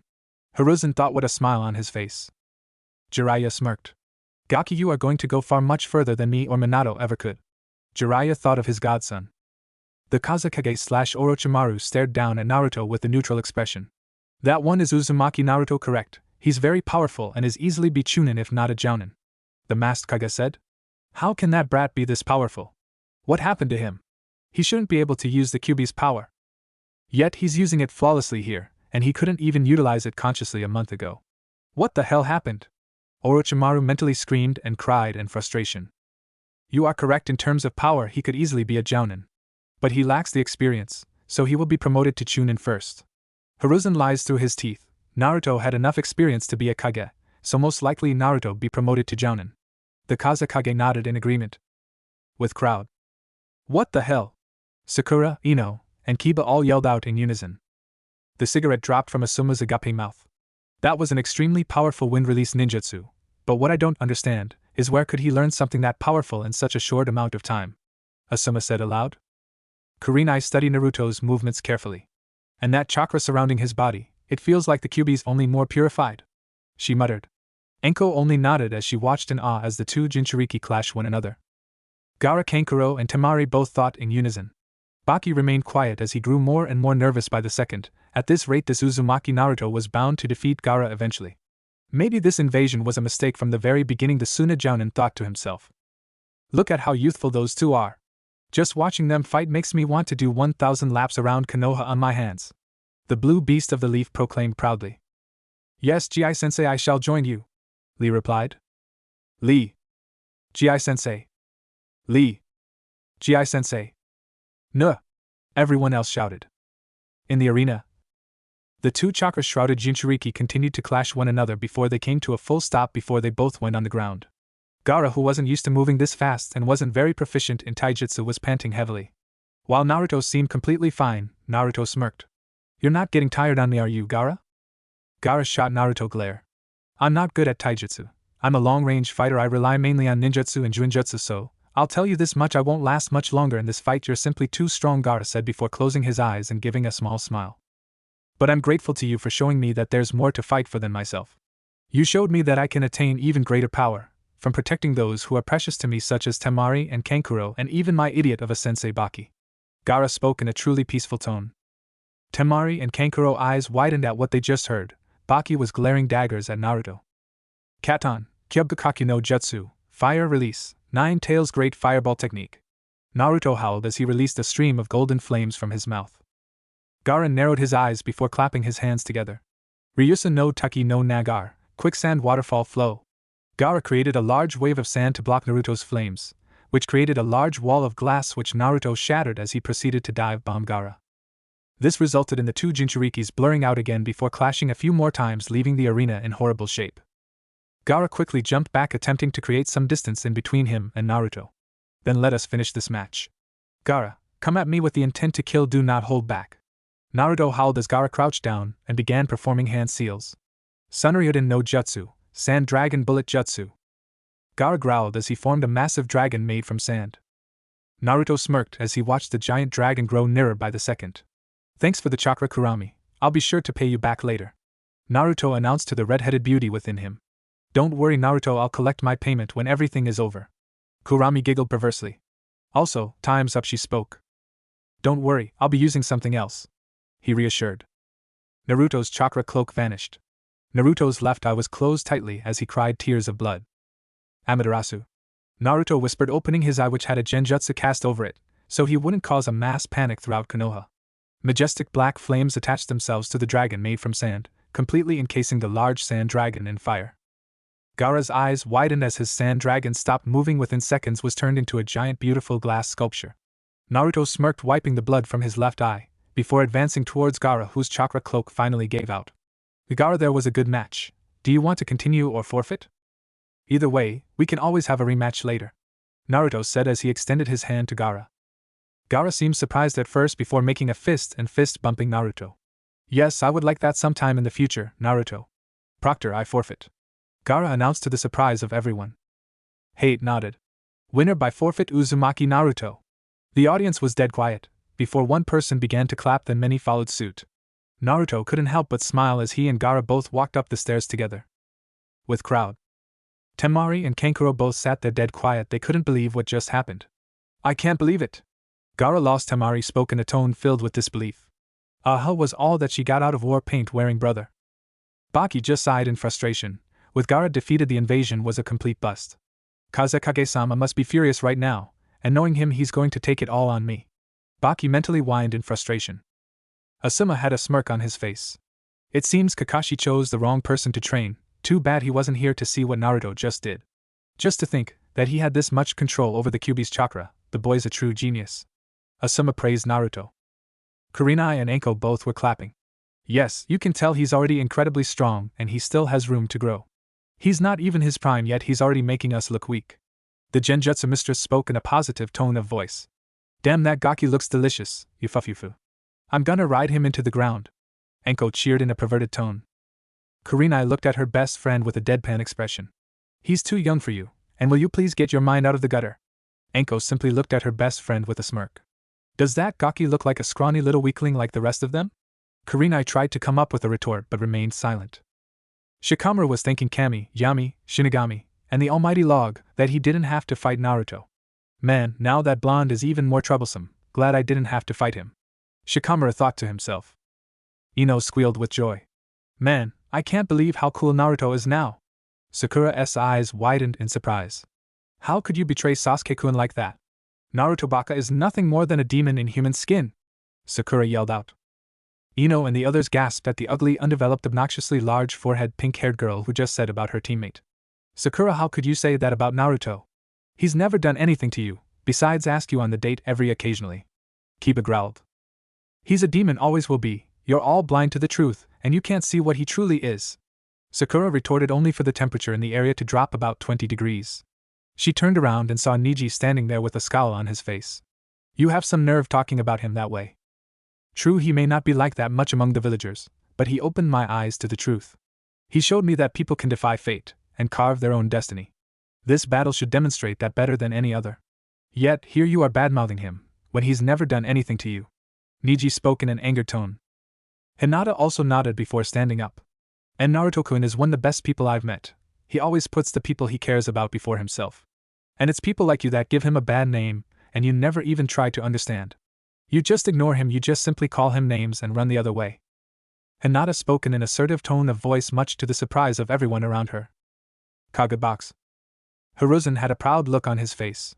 It seems Naruto-kun has defeated your son Kazekage-dano. The Kazekage did not give any physical response. It matters not, even without Shikaku we will still prevail. Kukukuku. Orochimaru thought to himself. Yes, it's a pity that my son lost, I'll be sure to talk to him later. The Kazekage spoke in a neutral tone of voice. Jiraiya and all stared at the masked Kage. Orochimaru must be having second thoughts at this point. Without Shikaku their invasion is pretty much gone. Both teacher and student thought in unison. In the arena. Rock Lee and Uchiha Sasuke, please make your way towards the arena. Hiruzen heard hate called down from the arena. Everyone watched the scene unfold. A few seconds later Uchiha Sasuke appeared with Hatake Kakashi via Shunshin. I hope we aren't late, Kakashi asked while sheepishly scratching the back of his head, giving a nervous high smile. No, for once you arrived just in time, Kakashi, Hate said with a slightly amused expression. Name? Sasuke. Uchiha Sasuke. Sasuke replied in a smug, almighty tone. Lee flipped himself over the balcony and flew to the battle arena, landing directly in front of Sasuke. I feared that you would not show up, Sasuke-kun. Lee spoke to his opponent. Sasuke gave an arrogant smirk. Why wouldn't I come? I still have to pay you back for beating me before the start of the first exam. I see the fire in your eyes, Sasuke-kun. It is a shame to have to see that fire diminished, because I intend to win. Lee spoke with determination in his voice, while Sasuke scowled. I'll win no matter what, you bushy-eyebrowed freak. Sasuke thought sinisterly to himself. Rock Lee and Uchiha Sasuke, are you both ready? Hade called out, and both nodded. Rock Lee disappeared in a burst of speed. Sasuke quickly activated his two-tomo sharingan. Lee reappeared right next to Sasuke and launched his opening kick. Konoha Senpu, Leaf Hurricane. Before the kick could even make contact, Sasuke blocked it with his forearm. Lee was pleasantly surprised for a second, before he backpedaled away, avoiding Sasuke's nasty left hook. Landing on the ground, the taijutsu specialist launched himself at Sasuke, who in turn also launched himself at his opponent. The two met in the middle as they began to trade blows. It was a complete taijutsu slugfest. As occasionally one of them got hit, sending saliva and blood flying. The two genin were buzzing around the arena at speed that would give some jounin a run for their money. With crowd. Asuma blew in a puff of smoke. Man, that kid is like mini guy out there, it's truly remarkable. Although the Uchiha is only keeping up thanks to his sharingan, and he's obviously copying Lee movements as well. Asuma spoke in a somewhat disappointed voice. Guy watched proudly as Lee began to slowly gain ground against Sasuke. As I would expect from Kakashi's student, although I must say Naruto is much faster and stronger than Sasuke though. Guy praised his life as he patted Kakashi on the back. Kakashi from behind his mask, he really wanted to see Naruto in action, but his old habit just wouldn't let him. I have no doubt Naruto's stronger and faster than Sasuke, but everything I heard from him was true. Then Naruto could easily on par with Kage level shinobi if not the Bijou themselves. No, he's stronger, Kakashi thought. The members of the Konoha 12 minus Naruto, Lee, and Sasuke, along with the Sand siblings, watched the match eager to see who would win. Naruto knew if Lee opened his inner gates he would win without a doubt, but he didn't want to see the match, and that quickly. Come on Sasuke-kun! Ino cried out. You can win, Sasuke-kun, beat that bush-eyebrowed freak of nature! Sakura shrieked out, as Naruto found himself rubbing his ears as they had been raped by her shrill voice. In the arena, the two finally broke apart as Lee began to run around Sasuke, increasing his speed so much that only Sharingan user and Kage level shinobi would be able to keep up. Sasuke, due to his semi-mature Sharingan, could only see blurs and slight after images. Before he could even figure out what was happening, Lee shot out of the circle, giving Sasuke a rising kick in the chin. Before Sasuke could gain his bearings, Lee delivered another kick to Sasuke's ribs, sending them higher into the air. Not one to be deterred, Lee continued pounding into Sasuke, lifting the dark-haired boy higher and higher until he got him to the necessary height for his technique. Lee then wrapped his bandages around Sasuke as he began to rotate. The two of them began to fall head first towards the arena floor. Omote wrench, primary lotus. At the last second, Lee kicked from Sasuke, allowing him to crash the ground. As Sasuke crashed headfirst into the ground, causing a large crater and dust to rise, Lee landed on his hands, but could push himself up into a backflip and landing on his feet. Lee began to feel the side effects of opening the Kaiman, gate of opening. His joints felt sore, his head spinned lightly, nothing he couldn't handle after a few seconds of recovery. As the dust cleared, everyone could see Sasuke's badly battered body. Only a select few, Naruto, Hiruzen, Jiraiya, Kakashi, Guy, Anko, and Orochimaru, saw what happened as Sasuke's curse seal pulsed with power. Sasuke opened his eyes, revealing a fully mature Sharingan with 3 tomos, as a familiar black flame tribal marks spread across his body. A sickening grin spread across his face, as the sound of chirping could be heard from the crater. Lee turned around just in time to see Sasuke rushing towards him with a dark purple Chidori roaring to life. Lee's eyes widened as his body was still recovering. He couldn't properly dodge, so he threw a kick to averting Sasuke's Chidori so that it would not puncture his chest. But instead it hit Lee in the shoulder, instead causing the splendid genin to cry in pain before he gripped his shoulder, as fresh blood dripped to the ground. Sasuke grinned as he looked at his hand. This is even more power than I felt before. Yes, with this I'll be able to kill Itachi. Oh, the glorious power that man gifted me with. I shall use it to strike down those who get in my way. Sasuke thought to himself in an insane manner, as he glanced towards Naruto. Sasuke rushed in, unleashing a barrage of brutal punches and kicks. Lee was unable to defend himself as the curse seal was not only fueling Sasuke with more of Orochimaru's Senjutsu chakra, but it was also eating away at his psyche, making them more and more unstable and unpredictable. Sasuke delivered an earth-shattering punch to the stomach, causing the guy lookalike to hunch over and cough up blood. This isn't good. At this rate I only have one option left. I'm sorry Guy-sensei, but I have no other option but to use it, Lee thought to himself. Sasuke delivered an earth-shattering kick to his ribs, sending the boy tumbling away. Come on! Is that all you've got, you pathetic little weakling? Sasuke roared in an insane tone of voice, as the purple aura around his body grew thicker and more potent by the second. It showed just how far Sasuke was willing to go for power. I came here for a fight, and yet all you've done is let me down. You're truly pathetic, so truly pathetic that it's not even funny. The difference in between our powers now is from this stadium to the Hokage monument, Sasuke boasted. Lee looked battered and beaten, and most of the onlookers believed that he was going to lose. However, Lee had one final trick up its sleeve. Lee pushed himself up onto his feet, crossing his arms into an X position soon after. Kyumon, Kai, Gate of Healing, open! Lee shouted before a massive surge of chakra was released from the boy's body as his skin began to turn red. All the previous wounds he had suffered began healing at an extreme rate. With crowd. How many gates can he open? Asked Kakashi, looking startled at seeing a genin capable of such a powerful and dangerous kenjutsu. 4 so far, said Guy, his voice proud. Are you insane? Teaching a genin such a powerful kenjutsu? I don't expect you to understand, Kakashi, said Guy. Although you really shouldn't be talking Shiju. You taught Chidori to an unstable genin. You know absolutely nothing about Lee. He wants to prove to everyone that he can be a splendid shinobi with only taijutsu. Guy spoke in a serious tone of voice while Kakashi put his head down in shame. In the arena. Simon, Kai, Gate of Life, open! As the output of Lee's chakra surged even more, the bowl-cut-haired boy's skin began turning red. Shomon, Kai, Gate of Pain, open! Veins began popping out of Lee's body. Lee leaned forward before he shot off the ground with such force that the ground collapsed under the pressure. Sasuke's blinked before his eyes widened in shock as Lee slammed his fist into his face.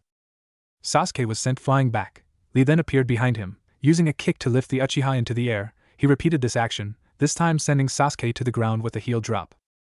On and on it went, with Lee playing pinball with Sasuke as he launched the last Uchiha around the arena, moving so fast that only a few people were even able to follow. Finally, Lee delivered a stone-breaking punch to Sasuke's stomach, sending the insane boy hurling towards the ground, stopping the Uchiha's momentum due to one of his bandages wrapped around Sasuke's midsection. This will end it. Lee brought his free arm and left leg down towards Sasuke. This caused the tornado to affect like what Lee did earlier, only much faster. No human could move like this. I can't block that, Sasuke thought to himself. URA Renge, Reverse Lotus. The two crashed to the ground, destroying most of the arena. Thankfully, Lee managed to push himself off and land safely, though he was injured and had a hard time moving. Lee was on his hands and knees, injured, tired, and fatigued, panting heavily as his droopy eyes looked on to where Sasuke had crashed. Everyone wondered if the odd boy with the bowl-cut hair had won. Naruto had no doubt in his mind that Lee just completely crushed Sasuke, as his hunch was proven correct as dust cleared, revealing a broken Sasuke lying in a crater. The winner by knockout is Rock Lee. Medic! Called Hate as Lee gave a tired smile as Guy jumped down from the balcony and hugged his precious student, who cried in pain from the hug. The end. Chapter 7. Nuh! Sasuke-kun, how can you lose to those bushy eyebrows? Everyone's favorite pink-haired banshee screeched out. Naruto smirked as the Lee completely crushed Sasuke. I knew bushy brow would crush that egomaniac. Naruto spoke in a proud tone. Ino and the others stared at Naruto as he confusedly looked at them back. What? Egomaniac? Wow, he's your teammate, isn't he? Ino spoke with a frown on her face. Naruto understood her logic, so he decided to answer. Well, I would consider him a teammate if he treated me like a teammate, but he doesn't care about me, he doesn't care about Pinky or Kakashi-sensei either. All he cares about is power. If he needed to, he wouldn't hesitate to kill every single one of us to obtain it. That is why it's hard to see him as a teammate. Naruto spoke in a calm yet uncaring tone. That's not true, Naruto Baka. Sasuke-kun would never do such a thing to me, but he will kill you because you're a demon. Sakura screeched at the top of her lungs, only for her to start shivering. Naruto turned his head to her with his eyes closed. Really? Please tell me, how is he going to do that? He couldn't injure me even if he tried to. Also, newsflash for you, Sakura, Sasuke doesn't like you at all. He hates it when you get mushy just looking at him. So why don't you drop the two-faced crap and straighten yourself out before a real fight takes him away from you, and you'll have nobody to hide behind? Naruto growled. He would be fine if Sakura had really tried to contribute to Konoha as a real shinobi, but all she ever did was hopelessly follow a man destined for tragedy. Sakura built up tears before she ran away, trying not to cry her eyes out. Ino stared at Naruto once more. That was pretty brutal, Naruto. You should probably apologize later, the platinum blonde-haired girl suggested. To which Naruto gave her a calm response. The thing is, unless she realizes what kind of person Sasuke really is, she'll never do any more than stand by watching helplessly as he does as he pleases. She'd be completely powerless to do anything if he were to get overly violent. I doubt she'd even be able to run for 10 seconds if he chased her. Kiba could only say one word. Agreed. Neji nodded, deciding to remain quiet, as Hinata also remained quiet as she stared at Naruto. Naruto-kun, what happened to you? You're different from before. You're not as optimistic. but more realistic it seems, she thought in a bittersweet tone. Naruto then noticed feathers floating in the air slowly descending to the ground. So, it's finally getting started, Naruto thought as he heard an explosion from the Kage box. Without hesitating, Naruto disappeared in a blur of speed. He was determined to make it to the rooftop to help Hiruzen and Jiraiya out against Orochimaru. Rooftop. Shishijin, for violet flames formation. The members of the Sound Four cried out, causing a large four-pointed violet barrier to form. The large purple four-sided wall enveloped Naruto, Hiruzen, and Jiraiya as they prepared to face off against the infamous Orochimaru. Give it up, Orochimaru, we have you outnumbered, Jiraiya said, knowing that this wasn't the case. Orochimaru gave a sickening chuckle. Kukukuku, you should know me better than that, Jiraiya. The three of you are outnumbered and are going to die here. With your deaths, Konoha shall fall soon after. Orochimaru spoke in a creepy calm tone before performing a series of hand seals. Kuchios, Edo Tensei, summoning, impure world reincarnation. Orochimaru roared as four coffins erupted from the rooftop. Within seconds the four coffins opened. What was inside left the three occupants shocked to their very core. In order from Coffin 1 to Coffins 4, Hashirama Senju, Tobirama Senju, Minato Namikaze, and finally Kushina Uzumaki. The coffins soon vanished into thin air before the reanimated corpses began to become aware of their surroundings. Hiruzen roared in anger. You monster, how did you bring Minato back? His soul was locked within the Shinigami's stomach. Jiraiya was curious how this fiend could accomplish such a thing.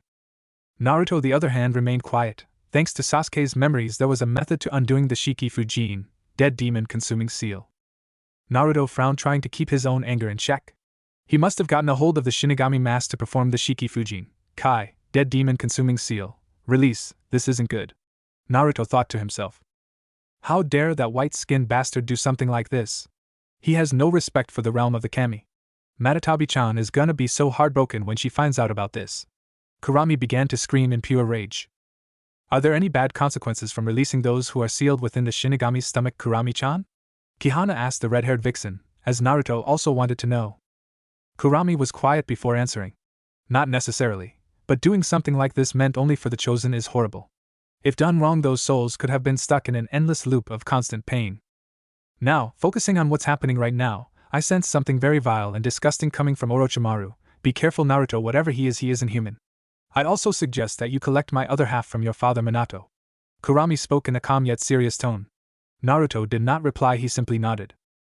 Opening his eyes, Naruto glared at the Hibi Sannin. You performed the Shiki Fujin, Kai, didn't you? Naruto spoke in a serious tone, much to the surprise of Hiruzen and Jiraiya.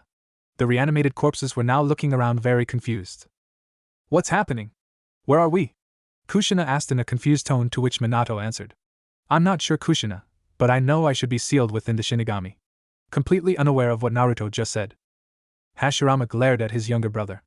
Ugh, you see, Tobirama, I told you not to make the Edo Tensei because it could be used against the leaf, but did you listen? No. Tobirama glared at his older brother. Be silent, Nisan, that technique was for information gathering and that is all. So do not blame me for this, I thought I sealed away the scroll. Obviously, I did a horrible job, Tobirama retorted. Minato's eyes landed on Hiruzen. Hiruzen, where am we? What happened? How do I get out of the? Hiruzen raised a hand to silence the yondaime. Now is not the time or the place, Minato. If we make it out of here we can have a little discussion. But as of right now we're in the middle of a war, and we can afford to lose. Minato nodded before his eyes landed on Naruto. As did Kushina. Both she and Minato had the same thought in common. Naruto. He's so grown up, how long have we been dead for? Oh, he must hate us for what happened. The two parents thought in unison. Orochimaru chuckled darkly before pulling out 4 kunai. I'm afraid you'll never get that chance, Sensei, because I plan on killing you right here and now. Kukukuku. The snake in human skin chuckled darkly, although his chuckle soon turned to his screams of agony. Kamui Rasengan, authority of the gods Rasengan. Naruto all but whispered as he suddenly hit the Hibi Sannin with an unexpected Rasengan directly into Orochimaru's chest, sending them flying into the Shishijin, causing his body ignited in flames, causing him to scream in agony. The last thing Orochimaru saw before his eyes were incinerated was Naruto's left eye. His Mangekyo Sharingan? Minato, Kushina, Hashirama, and Tobirama were all shocked at what just happened. Was that his sealless version of the Hiraishin no Jutsu, Flying Thunder God technique? They all thought in unison. Naruto quickly turned around. I know you must have questions, but please bear with me. Naruto spoke in a serious tone of voice as they all froze when they saw his left eye. The Sharingan. They all shouted in thought. Without even uttering a word, Naruto placed his hand on his father's chest. Get ready, Kahana-chan. Naruto called out to his beautiful red-headed tenant. Don't worry, I'm ready, Naruto. She called back as Naruto mentally nodded. Kurami-chan, here it comes, get ready. I'll try to ease the process best I can, Naruto announced to the red-headed vixen. Thank you, Naruto, that's very sweet of you, Kurami spoke in a kind tone. Naruto's eye suddenly morphed further, his Mangekyo Sharingan suddenly disappeared, changing into Kahana's Rinna Sharingan. Gakido, Fujitsu Kaiyuin, Preta Path, Blocking Technique Absorption Seal. Naruto and Kahana both announced. Minato blinked confusion as he stared at his son. Naruto, what are you? Minato couldn't finish his sentence as he felt a huge pull. The in portion of the kyubi being forcefully ripped out of him. As soon as the deed was done, Minato dropped to his hands and his, even being a reanimated corpse that still felt weird and left him feeling weak. The in half of the kurami had slowly passed through Naruto's arm, causing spikes of pain at each place it touched. RRRG. This hurts a ton. It's like I'm being stabbed repeatedly, Naruto noted within his mind. Naruto-kun. Be careful. Kahana pleaded from within her seal. Don't worry, Kahana-chan. If it is for my friends, I'll do anything. Soon after, the two halves of Kurami converged and Kurami had become whole again. Naruto, what did you just do? Kushina yelled out in surprise. I took back the in portion of Kurami-chan. If that white-skinned creep managed to get control over Tusan, and he still has her in chakra in him, he'll be just as dangerous as Shodaime. Naruto spoke in a calm tone, leaving all the reanimated shinobi baffled by his logic. Kurami? Hashirama spoke in a confused tone. So this means that the kyubi has a name? Naruto turned to the wood-release master. Yes, she does have a name and a human form. She's also not evil, despite what everyone portrays her to be. She's actually very nice when you treat her with respect like a person, Naruto said while glancing at his mother, who put her head down in shame. But Kahana, can I use the Geto, Rinna Tensei no Jutsu, Outer Path, Samsara of Heavenly Life technique? Naruto asked, hoping that Kahana could. Naruto didn't have to wait long for his answer. No, Naruto-kun, at your current physical level, you would most certainly die from using it. Kahana disappointed in herself for not being able to help Naruto when he needed it. Couldn't you revitalize me and keep me from dying? Naruto asked. No, because I haven't done so ever before and am still fairly young. I have not fully grasped my own power yet. It is a bit complicated. I'm very sorry, Naruto-kun. Kurami decided to end this pointless conversation. In simple terms, either one of you are capable of reviving Minato and his beast of a wife. So, you have two options. You can either let them return to the afterlife or even keep them around until you both mature a little more. Kurami had said before pushing Naruto out of his mindscape. Why did you do that, Kurami-chan? Kurami sighed. He should talk to his family about this. Plus, I'm not thrilled about seeing those two again anytime soon. The kyubi grumbled while the Jubi shook her head. Naruto regained focus before glancing at the four reanimated shinobi. As much as it pains him to say this, he had no choice. Orochimaru won't stay down for long, so this is your only chance for you to return to the Pure Land, Naruto said in a calm but serious tone while trying to control his emotions. Do you mean we have to return to the Pure Land? We're not letting you deal with that white-skinned pedo alone, young man. Kushina yelled out comically. Naruto flinched at his mother's angry tone, which Minato chuckled while rubbing the back of his head, remembering how terrifying his wife's temper could be. Hashirama smiled.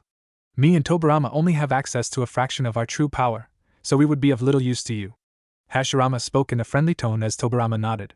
He's correct, we would only slow you down on the battlefield, plus I can easily dispel the Edo Tensei. Tobirama gestured towards Kushina and Minato. I will release the jutsu for your parents on their side, so they will no longer be controlled by Orochimaru.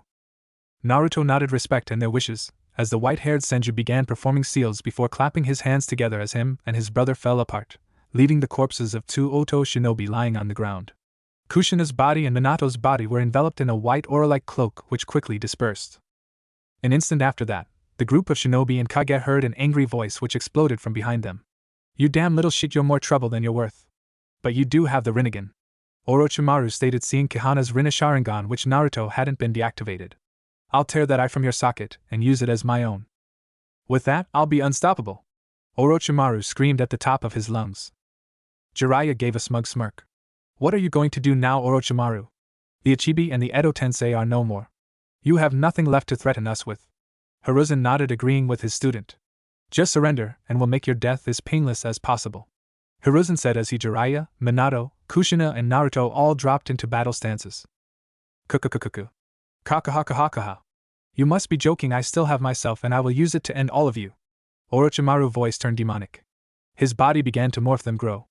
It didn't take long for his body to fully change, as what stood before the group was truly terrifying.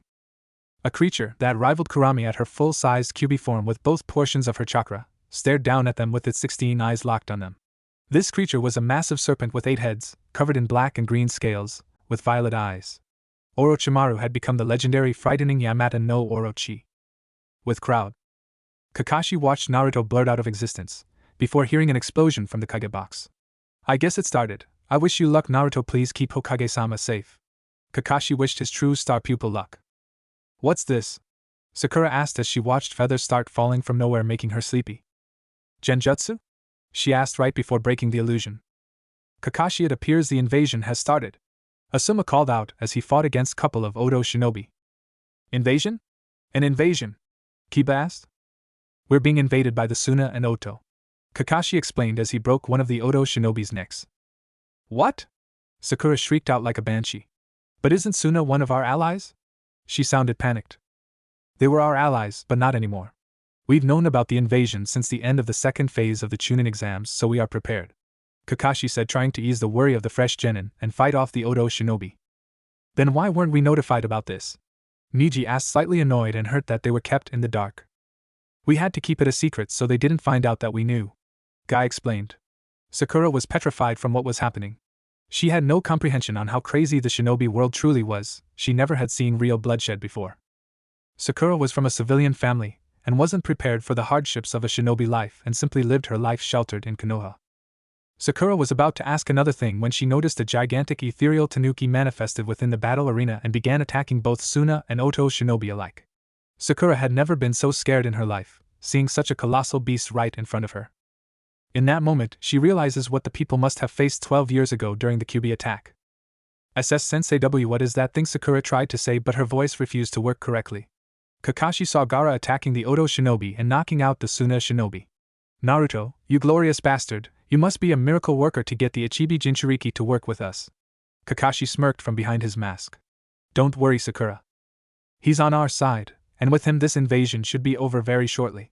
Kakashi said calmly. Sishag. Crash. Boom. Holy fuck. Kakashi all but yelled when he looks at the Kage box and rooftop collapse. Although what stood in the place of the rooftop was a massive 8-headed, covered in black and green scales, with violet eyes. Even bigger than Kurami-san. Kakashi all but yelled in thought. The collapsed rooftop. Naruto's body was engulfed in a calm, stable white chakra shroud, from which he created multiple chakra arms which protected Hiruzen, Jiraiya, Minato, and Kushina. Damn it, I thought we had him. What the hell is this thing? Naruto roared in thought. Naruto, this is not good. Kurami cried out to her host with a voice filled with worry. Naruto's eyes widened. He had never heard Kurami express this much worry in her voice before. What you mean, Kurami-chan, what the hell is this thing? Naruto called out. It would be best if I came out, so I can explain to everyone. Kurami spoke in an extremely serious tone of voice. Naruto nodded before creating another chakra arm, which a smoke exploded over it. Once the cloud of smoke cleared, Minato and Kushina were left in awe at the attractive young woman with fox ears and tails standing on the open palm of Naruto's chakra arm. Alright, what I'm about this is very important, so shut up and listen. Kurami spoke in a tone that left no room for argument. Kushina narrowed her eyes. Why should we listen to you, furball? Kushina yelled. Because I'm the only one who knows how to defeat the Yamata no Orochi, you impatient violent redhead.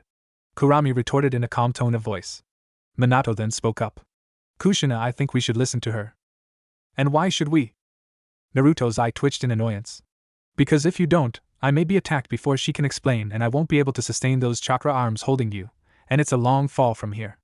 Naruto spoke in the emotionless tone, hinting at what he was threatening to do. You wouldn't do that your own Ka-chan, would you, Naruto-chan? Kushina spoke in a slightly frightened and hurt tone. Naruto continued looking forward. No, I wouldn't, but right now we need to listen to Kurami-chan, as I trust her more than most of the people in this village. Besides, I've never heard her this serious before. Naruto replied, while everyone including Kurami's eyes widened. He trusts me that much, but we've only known each other no longer than a month. Kurami thought herself as she felt her cheeks heat up, before shaking her head. He trusts her that much, why what happened to make him trust the fox so much? Kushina thought herself while she stared at the humanoid Kyuubi. Minato was unsure of the idea of Naruto trusting the Kyuubi this much, but unlike his wife he could keep a clear head. The beast before us is just as old as the Jubi, and has the most potent venom out of any living creature on this planet. I don't know how it came back, but to destroy that we must obliterate its entire body. Because if we don't, we'll continue to regeneration. His body is impervious to fire, earth, and water. Only raw chakra, lightning, and wind are capable of piercing through its thick scales. Kurami explained. Minato tried to say but was cut off by Naruto. Tuchan, her name is Kurami not Kyubi. Naruto corrected his father, whose sweat dropped. Kurami-san, what do you mean by it came back? Minato asked curiously as the beast didn't seem to be moving. Kurami sighed before explaining. Long ago, shortly after the era of Ashura and Indra, there were 3 Uchiha siblings who not only left their clan but refused to fight against the Senju. Their names were Uchiha Amaterasu, Uchiha Susanoo, and Uchiha Tsukuyomi. They were the first Uchiha to awaken the Mangekyo. I do not know what abilities they gained from awakening Mangekyo, but they were confronted by the beast before us, and they were able to defeat it with its very own sword forged from its fangs, the Ain no Murakumo no Tsurugi, sword of the gathering clouds of heaven. That fabled blade is the most powerful sword in all of existence. Not only is infused with Fuinjutsu, but it can also cut through anything. Kurami spoke. But we have something that may be enough for this. Kurami spoke with a slight smile. Kushina frowned at this. And what might that be? Kurami smirked, showing off her fangs. Why, Naruto's Susanoo, of course, the third power of his Mangekyo Sharingan, that is a humanoid chakra avatar. In its final form, it's as powerful, if not more, than myself. Kushina and Minato's eyes widened as they stared at Naruto, who sheepishly scratched the back of his head.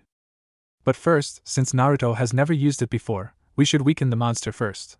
Kurami advised. Got it, Katon, Gokaki no Jutsu, fire release, great fireball technique. Naruto spat out multiple blue and orange fireballs that flew up into the air, heating up the atmosphere.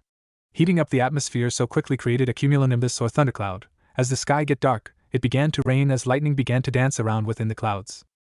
You said lightning works against the 8-headed serpent, right, Kurami-chan? Naruto asked, as Kurami simply nodded, wondering what her host was up to. Naruto summoned forth his normal Chidori before raising his hand up in the air. The Chidori guides this jutsu down from the heavens, so be gone after the thunderclap. Naruto said as a roar could be heard from the sky.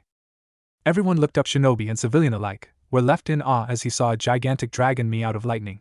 This is easily a S-rank jutsu. The amount of power that collected in that dragon. Hiruzen, Minato, Jiraiya, and Kushina all thought in unison. Kurami, despite the seriousness of the situation at hand, felt her cheeks heat up once more. The sheer amount of power in this jutsu is almost on par with that of a Bijudama. After this is all over with Naruto-kun, I'm going to have you for myself. Kurami thought in a lustful manner, as she was attracted to the calm, positive, and massive amount of power Naruto had. It was unlike what most shinobi had. Most shinobi fought to kill and cared only for themselves. Naruto was different. He fought for his friends and all the people he cared about, even if it risked his life. On top of that, his raw strength practically blew her away. Naruto quickly brought his hand down as the humongous lightning dragon flew down at blinding speeds, hitting the Yamata no Orochi. The explosion itself nearly destroyed the entire arena. Thankfully, all the civilians and genin were out of the arena. Gaara had used his sand to shield his siblings, Sensei, Konoha, and Suna shinobi alike. Naruto was slightly panting after unleashing Kirin. Intently watches the smoke rise. Did I get him? A familiar voice answered Naruto. No, you didn't, Naruto-kun. You injured it, but you did not kill it. Be on your toes, it may attack now that you've attacked it. Kihana replied. The smoke cleared, revealing an extremely injured but still very alive Yamata no Orochi. The beast was missing 5 of its 8 heads, its steely skin was scorched, the wounds were cauterized. The beast released a powerful howl. Seshrag! As he began to regenerate and grow 5 new heads. Jiraiya grumbled under his breath. Even after being hit by a technique like that, Kurami-heim, is it possible to seal this thing? Kurami raised a single eyebrow at the prefix added her name. First things first, pervert, call me that again, I'll rip your testicles off. Yes, he can be sealed, but sealing the inside of a human would be the worst thing we can do, she said as Jiraiya shivered. What do you mean? Minato asked, raising a single eyebrow. Yamata no Orochi is a parasitic being. If you sealed it inside of a human, it would simply siphon off their life force. Then once it's grown stronger, if it will absorb them, using their body as a medium to recreate its own body. That's what most likely would happen to Orochimaru. It probably offered him power, and now he paid the price. I can't even sense him anymore, Kurami stated with a grim expression on her face. Kushina frowned. Well, I guess it means we're going to have to do it the old-fashioned way. We beat the fucker to death, she shouted as everyone else deadpanned. That's my mom, Naruto thought. Kurami, what a pleasure to meet you here once more, the Orochi hissed. What, that thing can talk? Jiraiya yelled comically. Naruto glanced to his perverted godfather. The reason probably why it wasn't talking earlier was he was probably trying to consume and absorb Orochimaru, which probably explains why I was able to hit it with Kirin. Naruto said. Siso, you're the little shit stain that hit me with that huge amount of lightning? I must say, that truly fucking hurt, boy. I commend you for making me feel pain of that magnitude. As a reward, I Seshall devour you and you Seshall become one with me. What say you? The demonic snake hissed. I say you can take your offer and shove it up your ass. Naruto retorted. The eight-headed serpent growled. Very well, you've made your decision, boy. Now that I'm free, I Seshall continue terraforming this world, like me and Jubi were originally sent here to do. That pathetic fool fell in love with a human and because of that he got himself sealed away. It's gonna take me forever to terraform this world without him here, Yamada no Orochi complained. Naruto, Kurami, and Kihana all froze at what they just heard. Terraform this world? What for? The trio thought in unison. The multi-headed serpent charged forward intent on devouring these 5 meddlers. Kurami placing her index finger and middle fingers together before gently placing them against her forehead. I don't think so, you slithering pile of scales. Kaitan, Makenka Sappo, key release, demonic penetrating light death cannon. Thrusting her fingers forward, Kurami unleashed a powerful beam of condensed and compressed chakra that resembled a spiral, which was a mix of purple and orange. This left everyone in pure awe. The spiraling death cannon destroyed one of the serpent's heads as well as knocking it back a few meters. How dare you! How dare you do this to me, you! Yamada screamed out in pure agony and rage. Naruto gathered his lightning-release chakra inside of his stomach, before compressing it, preparing to launch it at the Yamada. Attack it now! Naruto yells. Right on, John, lightning release, false darkness. Naruto cries out as he emits lightning in the shape of a spear from his mouth. It took the form of a beam, like a laser at the massive serpent. Right on, Hirashin Kanai Kage Bunshin no Jutsu, lightning release, flying thunder god Kanai shadow. Clone Jutsu. Minato threw one of his famed flying thunder god Kanai, combining it with the shadow clone Jutsu, thus creating thousands upon thousands of replicas of his original Kanai, each coated in electricity. Goten Derenden no Jutsu, 5-release great combo technique. Hiruzen created 4 clones as each one including himself spewed out a different element. Katon, Karyu Enden, fire release, fire dragon flame bullet. Jiraiya expelled a powerful wave of fire from his mouth. Futon, Daitapa, wind release, great breakthrough. Kushina released a powerful gust of wind. Kaiton, Yogen, key release, demon gun. Kurami gathered a large amount of chakra at the tip of her index finger, charging it until it became unstable before firing it. The 5 attacks made contact, exploding, engulfing the entire serpent's body as well as shaking what was left of the arena. There was a large amount of smoke where the Yamata no Orochi once was. Ready, Kihana-chan? Naruto asked, opening his hand. I'm always ready, Naruto-kun. Everyone heard a high-pitched screeching noise as they saw a large shuriken made from wind chakra with a dark purple center. Hiruzen was the first one to speak up. Naruto-kun, that's not the same as the elemental Rasengan you used in the Chunin exams? Naruto stared at the elderly man with a smirk. That right there, Aji-san, this is my most powerful Rasengan variant. This is a Bijudama Rasen Shuriken, tailed beast ball Rasen Shuriken. So, brace yourself for a huge explosion. Naruto explained as he threw the deadly chakra shuriken at the Yamata no Orochi. Upon impact, the explosion completely engulfed the Yamata no Orochi, along with the entire arena, erasing both from existence. The explosion only lasted mere moments but left everyone in complete awe at just how powerful Naruto truly was. A few seconds later, Naruto dispelled Kihana's chakra shroud along with deactivating his left eye. It was funny, whenever Naruto activated his dojutsu, Sasuke's personality turned off. But as soon as he turned them off, his normal personality returned, was like an on-off switch. Sighing, Naruto turned around. Sorry for my behavior earlier, it happens whenever I turn on my dojutsu I become calmer, sharper and more ruthless. Naruto explained, scratching the back of his head sheepishly. Jiraiya cocked an eyebrow. So, it's like an on-off switch. Honestly, I think that's an advantage, Gaki. Hiruzen nodded. It's perfect for the battlefield, and being able to turn it off is even better. Minato simply chuckled before ruffling Naruto's hair. Don't sweat it, Naruto, I'm not mad at you. Kushina sighed. Maybe I overreacted a little bit, but you have a lot of explaining to do. I mean, how did you manage to get the Sharingan? She yelled comically. Naruto sheepishly chuckled. I'll tell you once we find somewhere nice and quiet. Naruto said, knowing that this will be a very long and difficult explanation. Unfortunately, no one noticed a small snake slithering away from the crater that used to be the stadium. The miniature Yamata no Orochi needed to find a new host, and soon, or it would die from a lack of life force. The end. What if Naruto has the Rinnegan, Sharingan and byakugan? Thanks for watching my video till the end. If you enjoyed this content, then do consider subscribing to my channel, and leave a like if you guys need the next part. Comment down, and thanks for watching the video, and see you guys in the next video.